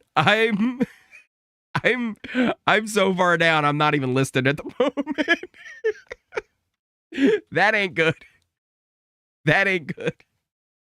I'm in trouble. But yeah, for the most part, I think I only have probably 9 points total, because I think my team is Leah, Chelsea, and Cedric. Which still, I think, actually, in the long run, Chelsea and Cedric are good picks. Right? I think they're in a good spot-ish in the game. But currently, definitely not doing the best. What do we got coming on in? Another super chat from Arlene. I appreciate it. Thank you so much for coming on in with that super chat. I don't see a message with it, but nonetheless, I appreciate the support. Where were we? On here. What browser is that? I'll fix it. This is, right now I'm using Opera. I'm using Opera for this one. I have like 4 browsers I'll use because I keep them separate because I can sort them by, like, their audio and stuff too. So when I'm doing stuff for, like, the stream, I'm a weird case scenario. I've literally got Chrome, Opera, Firefox, a second Opera. I've got Opera GX and Opera. I now feel like I'm a hoarder of internet browsers. Do I have a problem? I think I hoard Final Twos and I hoard internet browsers. Do I need an intervention? Joseph is going to be the first person to put himself on the block in his HoH, take himself out. Where were we here? How do you make your team? So, Michelle, we did them all preseason. So before the season started, we all, once we had the draft, we set it all up with 3 picks that you could choose from. And then throughout the season, winning HoHs, vetoes, not being on the block, surviving longer in the game, all get you points. And then at the end of the season, whoever has the most points, they win. And they are our winner of the draft. It's a good time. Makes it fun, gives you something else to kind of root for. Even if you're not loving some of the people in there, you could still root for them because they're on your team. Click their name to each person's card. But the transparency is jank looking. Oh, that might be also because of the light mode, the way I have it. And also maybe the zoom that I have set up on it.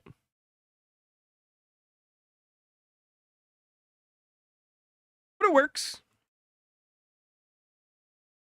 Oh, wait. Oh, hold on. That's why I wasn't showing up. Hold on. Because I was clicked on a thing. There I am. What position am I in? What is that? Sixth place? Also, do I have night mode on? That would probably help too.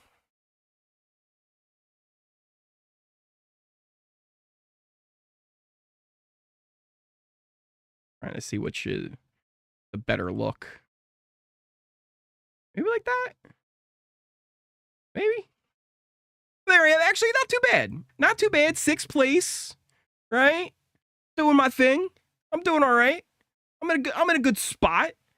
But yeah, bb.house. Also, it's just kind of a nice place too. Like if you were one to keep up with like what happened each week of the game. If you go to the updates tab, I'd like this where you can go kind of week by week and see like, oh, Kenny was evicted. Quinn got nominated, and like that was the whole America's thing. MJ had gotten nominated. This is actually a funny one to look at because you had Quinn get nominated, MJ got nominated, and then he had the power of veto, but he stays nominated. So it's kind of cool. You can go back and look at like each week of the game and see how many points people got for different things. But also, like, it's just a nice thing to be like, oh, yeah, what happened week 1, right? We can go back and be like, oh, yeah, they got the penalties for this, and they got the advantages. Angela won HoH, and she nominated these people. So it's a really cool thing. Mario's done a great job putting this all together, and just can't thank him enough. Actually, that looks a lot different now that I switched that around. I don't know what I did. Guys, I'm a mess. I think I'm a mess. This is really what it is. That's the real issue. Where are we at here? I've totally lost where I was, and I heard a bunch of things coming on in. Use not Opera to look way better. Probably, actually, if I switch it up, it'll probably end up looking a lot better. Thoughts on Cedric? This come from Doria. Thoughts on Cedric being against the Quinn blind side, but then calling a house meeting to expose Tucker's plan that in turn exposes himself and Quinn. So interesting enough, I talked about this earlier when we were talking about the episode during the update, but the way I see it, at least, is when he called the house meeting, I think, like, yeah, he was against the blind side, right? Like, he didn't want that to happen. And I did think a lot of people, for some reason, thought he was for it. But at least in my view, I always saw Cedric as being, like, looking for the out, right? He didn't want to go and do the Quinn blind side because it was way too bloody. And what I kind of saw, and again, like this could have just been a little bit more of the edit. It felt like he was getting a lot of heat there in the bedroom. Everybody was around them. They were all kind of grilling him about what happened. Some in the collective, some not in the collective. Luckily, he was able to tell Penta about it earlier, so he got ahead of it that much. But it felt like he was getting a lot of heat in that bedroom. And then he decided to go, all right, you know what? Actually, why don't we take this to the living room and get everybody? Because Angela walked in and it kind of gave him an excuse to be like, oh, actually, you know what? Let's just get everybody involved in this. And it felt like instead of him getting all the heat, it then put Tucker as the focus of all of that, right? By him taking it from the bedroom and putting it in the living room where the whole house was, it felt like instead of him just getting grilled the whole time, he now can just kind of be like, well, I'll let Tucker explain it. So it actually felt like it was kind of good for him to be able to take that heat off of him, put the focus somewhere else. He wasn't getting out squeaky clean, right? And that was kind of a thing where he never was getting out of this HoH squeaky clean, right? Like he always was going to get blood on his hands. This just happened to be the best way for him to get the least amount of blood, if that makes sense. Because once Tucker came up with this whole idea, it was like, oh man, like we're kind of screwed because he's gonna go through with this now, and it's gonna blow up things either way. Like if I don't do this, he's gonna be mad, but if I do it, they're gonna be mad. So there was no way to go either way where you would gonna be completely safe with it. So I think he did the best he possibly could have, but it was great TV. It was great TV. Where were we here? I don't care who goes this week because my last draft pick is safe. There you go. Oh, you only have one left? Uh-oh. Do you get 5 or 10 points for HoH? You get 2 points for winning HoH in our draft. So this HoH has no power this week. That's pretty much right, Aaron. Only thing HoH gets you this week is just for safety. You can't be nominated by the deepfake HoH, but other than that, no power. No power this week. Maru is OFP, Ori's favorite player. Said never said he wanted to put up Quinn. He let Tucker talk and just agreed. Exactly, Stone, right? He never fully committed to it. And then every conversation that I saw Cedric have about it was with Cam, because that was really the only one he could get and openly talk about it, because he was involved with both sides of like with the Penta and this thing. Because you couldn't go and talk to Chelsea without agreeing to not do it, right? You couldn't tell Chelsea without going against this plan you just made. So when he had the conversations with Cam was the one who seemed way more willing to do it. Whereas Cedric, I felt like always was trying to bring it back to, hey, what about the Pentagon? Hey, the collective. Maybe we should just go for MJ. So while he might have considered it, which also is the right thing, anytime someone brings you an option in the game, you shouldn't dismiss it. You shouldn't just full out go no. You should consider, right? Maybe it could be good. Think about it a little bit. Plus, you just want to agree. You never tell somebody no to an alliance. You always just say yes. But it did feel like Cedric was never fully in on it. And this was kind of his best way to get out of it with as little drama as possible. Because while some people did look at Cedric a little bit funny about it, for the most part, they were just going, well, you know what? He did kind of fill us in, right? And he didn't do it, right? Like, if he would have put Quinn up, like, well, yeah, Quinn's going to be upset. But if you're Quinn, you kind of look at Cedric going, you know what? I owe you one, buddy. You had me dead to rights, right? He ends up on the block anyway. But still, if you're Quinn, you got to be thinking, you know what? I feel like I can trust Cedric a lot right now. So yeah, I feel like it turned out well for Cedric in a way. But it's still winning HoH. He was always going to get at least a little bit of a target on him. Where were we at here? How much points did Takora and Chemo give you? Probably not many, but they're staying off the block, right? They're staying off the block, and that also in itself, right, gains you points because every time you're nominated, you lose points in the draft for being nominated. So it's always good to have those good social players that aren't being nominated. Morrow in his final 2. I'm just a shield. Uri is so based. Lisa D runs my stats later. I need to know my points. 10 for HoH. Cedric can't communicate well. Actually, I feel like Cedric does. He's sometimes a little bit like what's the best way? Kind of like Labrador Retriever-ish, right? Where he like feels like a like a human dog, right? Where he's just like always kind of excited and he's like your best friend. But I feel like also deep down, like he's really smart and kind of calculated with what he says and how he acts.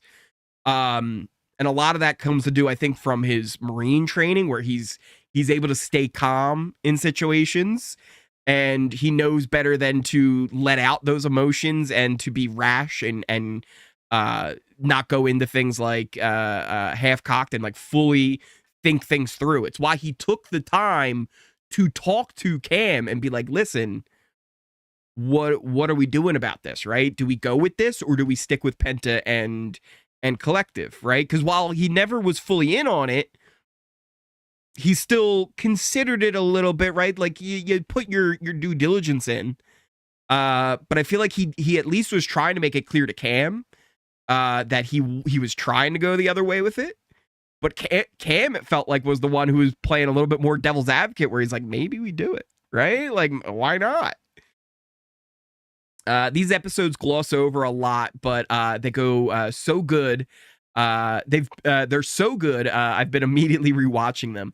Heather, you're right? They're not showing everything, but they never really can, right? There's just so much that happens in a week that you can't show everything on the episodes.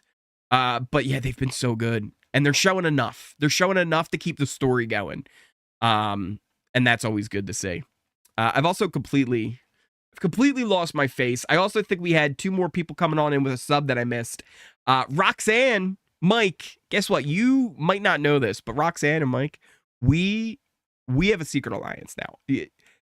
We're going to kind of go with a trio thing here. We are a final 3. And you might hear otherwise. People in the chat, they might try and tell you guys that I got other deals going on. Don't believe them. Don't believe a word they're saying. I am with you till the end. We're going to the finals. Don't listen to anybody else.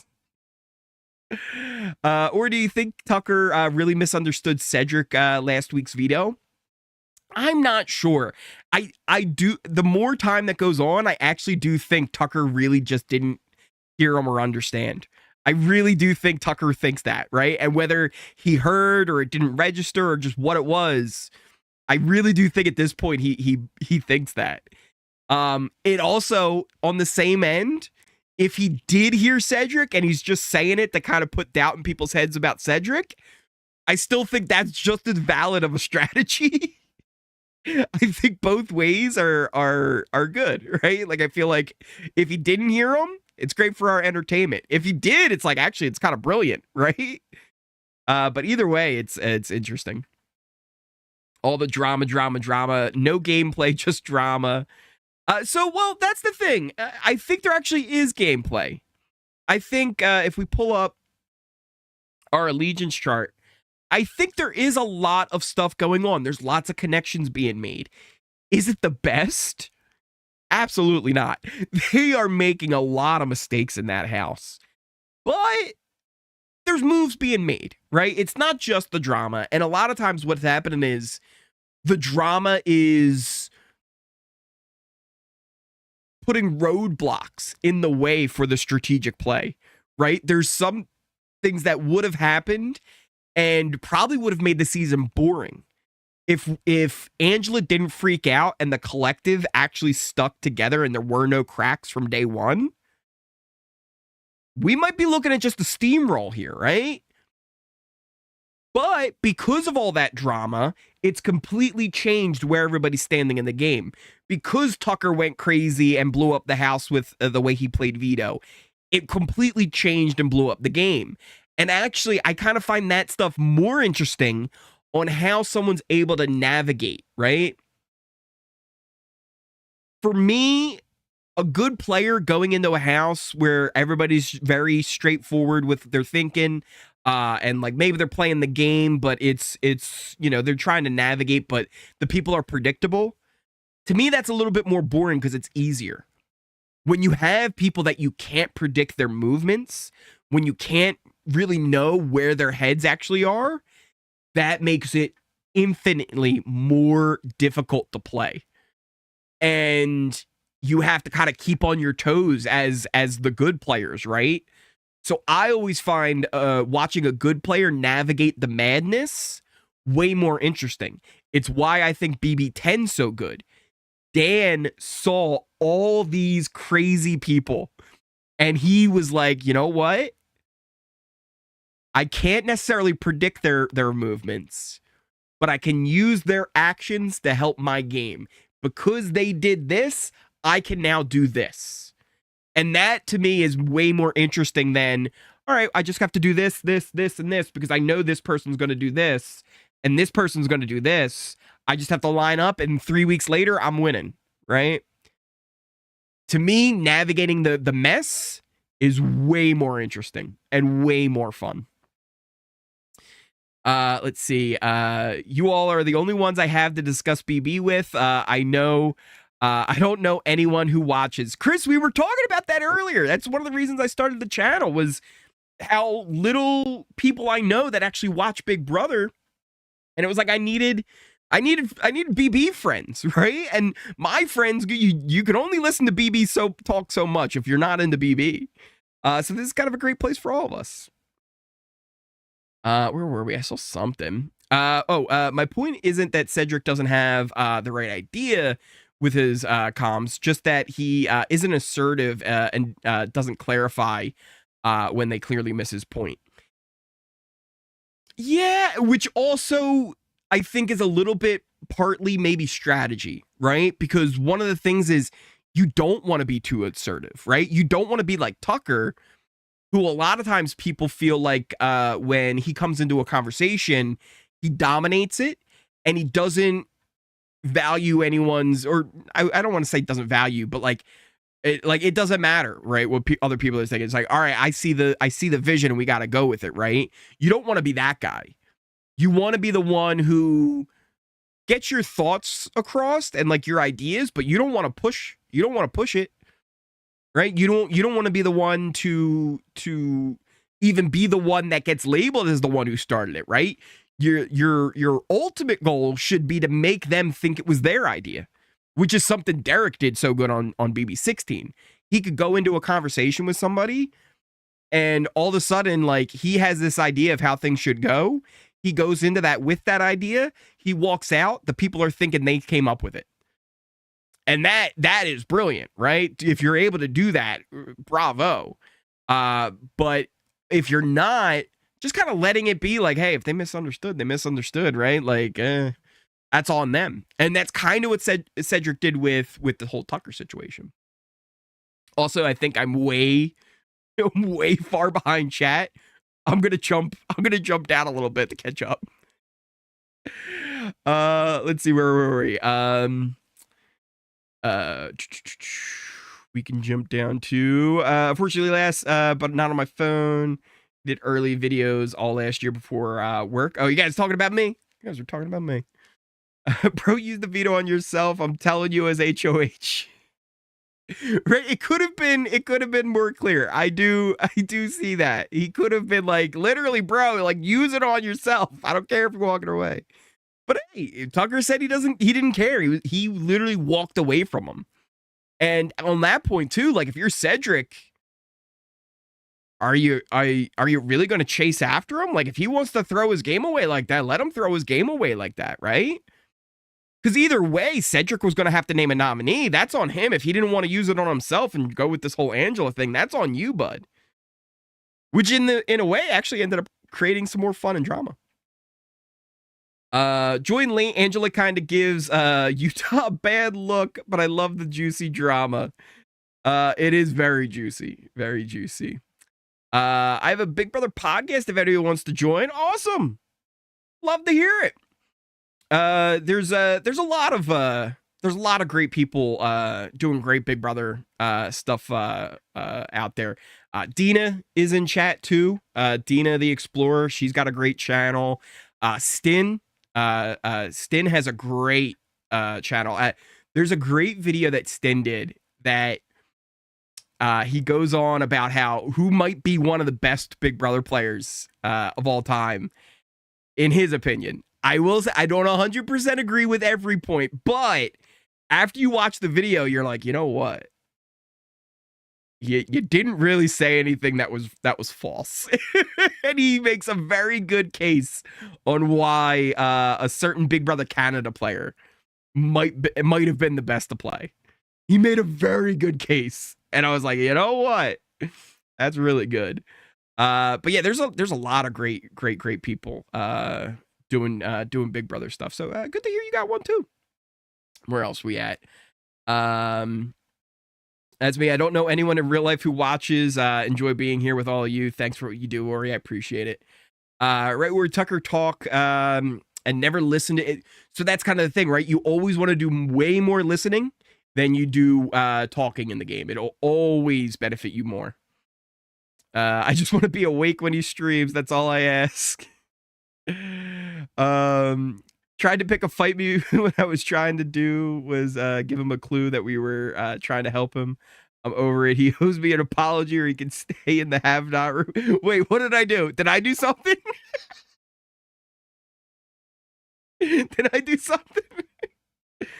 The only person I know who watches is literally my big brother. And the only time of year, and it's the only time of year we talk. But we talk about it daily and always have different takes. He usually is right though, and that's awesome to hear that you guys have that bond though. It's always nice to have that common thing with your family, especially over Big Brother, right? What's better than talking BB? Where are we at here? You have to have a certain psychology, conversational advantage in the game to get people to feel the way Derek made and you're not wrong, right? Like it is a huge skill. It is not something you can just do, right? And Derek was a master, an absolute master at it, right? And I don't think there's anyone close on this season. But you could take things that he did, right, and try and emulate it a little bit. But at the end of the day, you just got to do your own thing. And I think that's kind of what Cedric does, right? Where he might even see like, hey, I'm not getting through, so I'm just going to back off, right? Where he might be able to push it further and maybe even be able to sway people to his position. But because he doesn't want to push it too much and take the heat for it, maybe he's backing off. But also, this is where we're kind of getting into his brain, and like we have no idea what he's actually thinking about it and how he's going about it.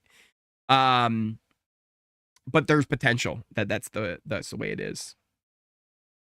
Cedric looked literally hurt by Tucker's response. Yeah, I think he was a little bit, right? I think nobody likes to get called out, but it was fun. Is the Google Forms how we picked? Yeah, so we do like a Google form for the draft every year. It's a lot of fun. I like it. You let Tucker do his own thing and just sit back and watch the show. 100%. I'm with you on that. BB history question. Has anybody ever used a veto that way and stayed in the house? Yes. Dick used a veto on Danny. And she was safe, and then he ended up staying too. Though that also had the whole America's player thing, and if that wasn't a thing, maybe he doesn't stay. But in the end, technically that happened, and I think that might have been the first time. I think. And there's definitely been people who have used it on others in the past, but in like this particular case, I think that might have been the first one. Nettie Bean coming in with a sub. Guess what? You might not know this. We now have a secret alliance. Me and you, we are going to the final two. And you might hear some other things. People might tell you stuff, but I promise it is our secret. We are going to the end. Me and you. Shh. Don't tell anybody about our alliance. Whatever you do, don't tell anybody. Sleeping pattern is so. Let me tell you. Sleep. What is sleep? I don't even know what sleep is anymore. Distant memory. It's a distant memory. 6 times in BB history, someone used a veto on someone else. So yeah, it's happened a lot. Have they always stayed? No. But it has happened. It has happened. What is Colleen doing? Is Colleen causing trouble? Is Colleen causing trouble? She said she's gonna behave. We'll give her a chance to behave. I missed what happened. We'll give her a chance to behave. Tucker is an agent of chaos, and I'm loving it. Last few seasons have been boring. The expect the unexpected motto is laughable until now. I'm with you, right? Like, is he playing the best? No. Is it so much fun to watch? Absolutely. Absolutely. Question, do we have a path where Tucker and Cedric bury the hatchet and form an actual secret alliance? Don't think it's possible just because Tucker is being Tucker. Yeah, it could work, right? Like if they were able to mend the fence and do it. Can they? I don't know. Probably not. Though there was even talk about like Tucker and Quinn kind of being like, I mean, we could just work together, right?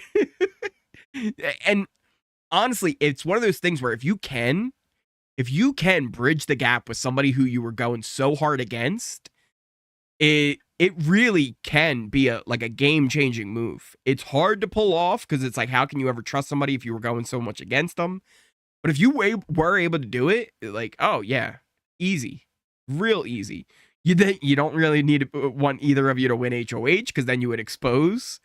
But definitely it would be it could work.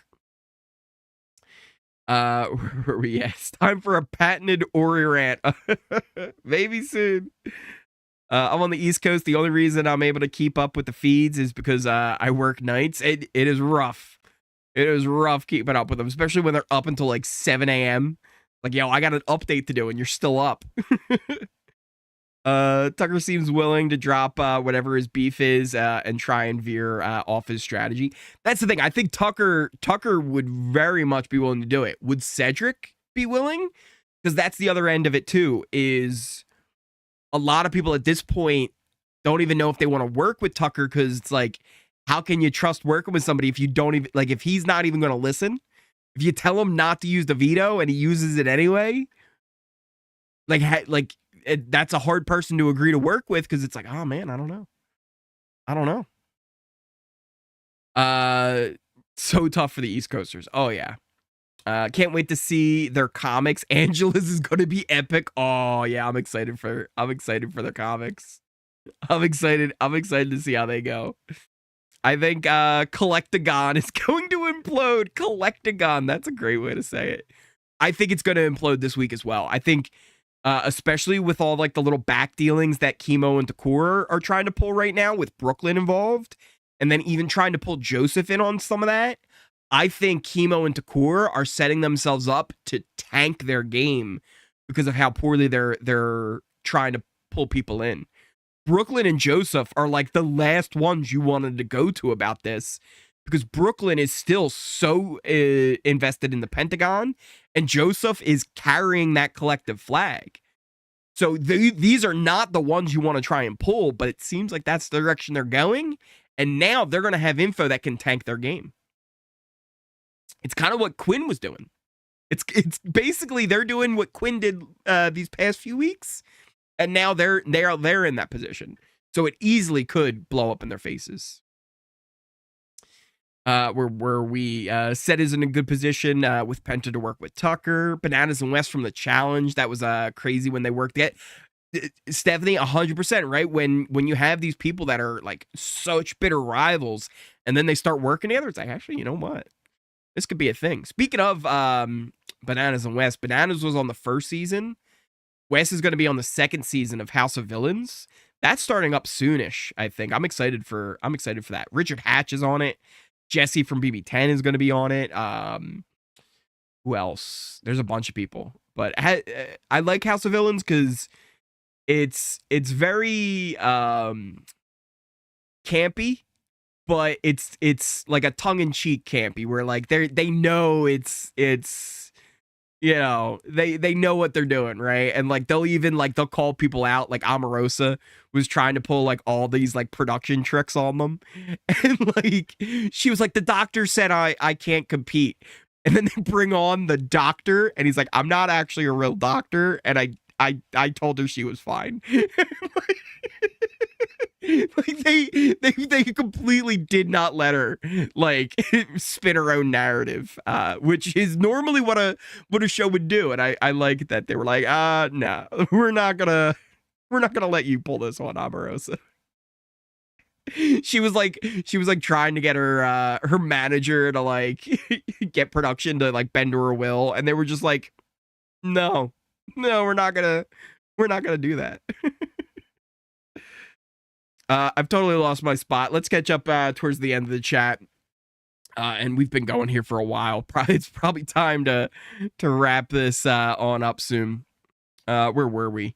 Brooklyn and Joseph are on the outer circle from an influencer perspective. I think so, right? Like they don't have as much influence with it, but they're also so committed to those other teams that they very easily could be like, yeah, like this is what's going on over here, and then it's like, well, dang, why did you include them in this offshoot alliance that's going against the numbers when they're in there with them? Yes, House of Villains is great. Brittany from BB, she'll always be my favorite. Brittany Hayes. Brittany is going to be what is she going to be doing recently, or was it she just on the Traders? I've literally forgotten Traders US season 2. Was Brittany on Traders, or is she going to be on Traders? I've completely it's blended together for me now. It's one of the two. I think she's going to be on it, right? She's going to be on the new one, right? Yeah, she's going to be on season 3. I was like, there's no way she was on season 3, right? She was on season 2, right? I'm like, I'm losing it. I thought it was because season 1 was Rachel and Cody. Season 2 was Janelle and Dan. Right? Yeah, those were the BB people. She's going to be on 3, which is going to be awesome. Season 3, I think, should be a lot of fun. Season 4, though, of the Traders, they need to get Tucker and Angela. Like, there's no one else should be cast for the Traders other than Tucker and Angela. We had Purple and Gold coming on in with a super chat. Send Kenny home. Was weak. Rooting for Tucker. I mean, you have a point, right? Like, if I was in there, I would also probably want to keep Kenny around because it's like, well, if he wants to quit, let him quit. Why am I going to vote somebody out who wants to go? Let's get rid of Quinn. He's the target, right? But for a lot of them, Kenny was somebody that was going to be coming after him if he won.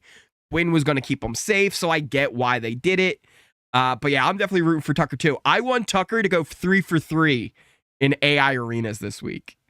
Tucker, go win that thing. Go win it. Let's see. Where are we at? Yeah, Brittany's on Traders 3. Oh wait, I'm thinking of Nicole. Yeah. Brittany's doing Traders. Nicole's not on Traders. God, they're gonna put Nicole on the Traders soon, aren't they? Yeah, Nicole might end up on the Traders soon. That could be a thing. Where are we at here? Quinn was never the target, not the HoH target, the or house numbers. That's a fantasy. Yeah, he was never going to be the one going up. It was discussed, but it was never actually like a thing. Who do we got coming on in? Papa Daniel. coming on in with the sub. I appreciate it. Thank you for hitting that sub button. We now have a secret alliance. Don't tell anybody. Don't tell anybody we have a secret alliance. You might hear some things about other alliances I have, but I promise you, me and you, Papa, we're headed to the final 2. We're headed there. No, I'm good. No more Nicole and her crying. Can't watch voting anymore. Everyone telling each other how beautiful and ravishing each other are. So annoying. Don't mention Prince's coat. Sadly, is one of my pet peeves. Oh, like I sadly vote to evict. Yeah, I'm with you. Doesn't matter. Quinn has the craziest power in the house, and you keep him over the guy that doesn't even want to play. Unbelievable. Yeah, but the thing is, purple and gold, right? He has the craziest power, but a lot of them believed, and rightfully so, because he is going to use it this way. He's going to keep them safe with it, right? If Angela was just the HoH, Cedric's in a lot of trouble right now, right? Well, who are Cedric's allies? Chelsea, Cam, Joseph, Brooklyn, T-Core, Chemo. They all want to keep him safe, right? So they want to get rid of Kenny. Who did Kenny say he was going to be putting on the block if he won? Brooklyn, T-Core, Rubina, MJ, Leah. So it's like, why are they going to keep somebody that, even though they want to quit, has also said they'll put them on the block? So it wasn't straightforward, but no, I completely agree, right? Like if I was there, it's like, I kind of want to keep the guy who says he wants to quit, because why are we voting out somebody who wants to quit? If he wants to quit, walk out the door. But at the same time, he was actively saying he was going to nominate people who were voting, right? So it's kind of putting yourself in a tough spot. Let's see. I missed goodbye messages. They do put them on the press site, but they haven't put them on episodes. Sometimes later in the season they will. If they have the time, they'll start showing it more, but it has been a thing. All right, let's catch up here on chat, and let's wrap things up for the day. This has been a lot of fun. I've been really enjoying the Friday morning live streams. We started doing them last season. About like halfway through the season, we started doing these Friday morning lives, and I really like it because it gives us a chance to really kind of chat and talk. Because you guys listen to me chat about it, but actually getting to see more of your feedback in real time is always a lot of fun. Let's see where we at here. I missed them too. They were always a lot of fun. Yeah, I definitely miss goodbye messages. Julie is only there for the live episodes once a week. The rest of it has always been comps hosted by other house guests and pre-filmed content, at least as long as I can remember. Yeah, pretty much. What she used to do more episodes. Like they used to have her host like even like the episodes where they were just doing recaps, and like she would kind of throw to like the packages. But I forget what season it was. It wasn't too far into it where they were like, yeah, we really don't need her here for the other episodes. And it went to more of just like the studio show on that Thursday. Thanks for doing this. Have a great day. Angela HoH, gotta love it. You got to love it. Thank you guys all so much for hanging out with me on this lovely Friday morning. I hope you guys all enjoyed.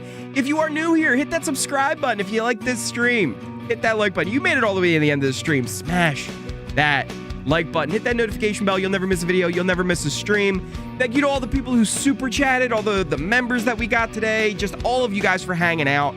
I appreciate each and every one of you. Check out the links to all my socials. Pinned comment will be down below in the description as well. Twitter, Twitch, Discord, Kick. The Discord's a lot of fun. Make sure you go hang out in there. I will be back tomorrow with another live update, just like every morning for the rest of the season.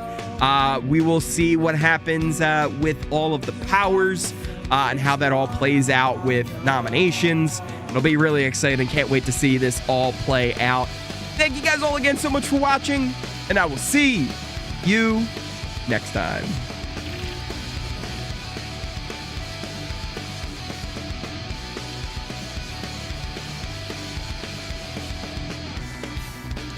Took a full round to come even close to bringing me down. I hope you find it hard to believe that you're not better than me. I hope you find it hard to believe you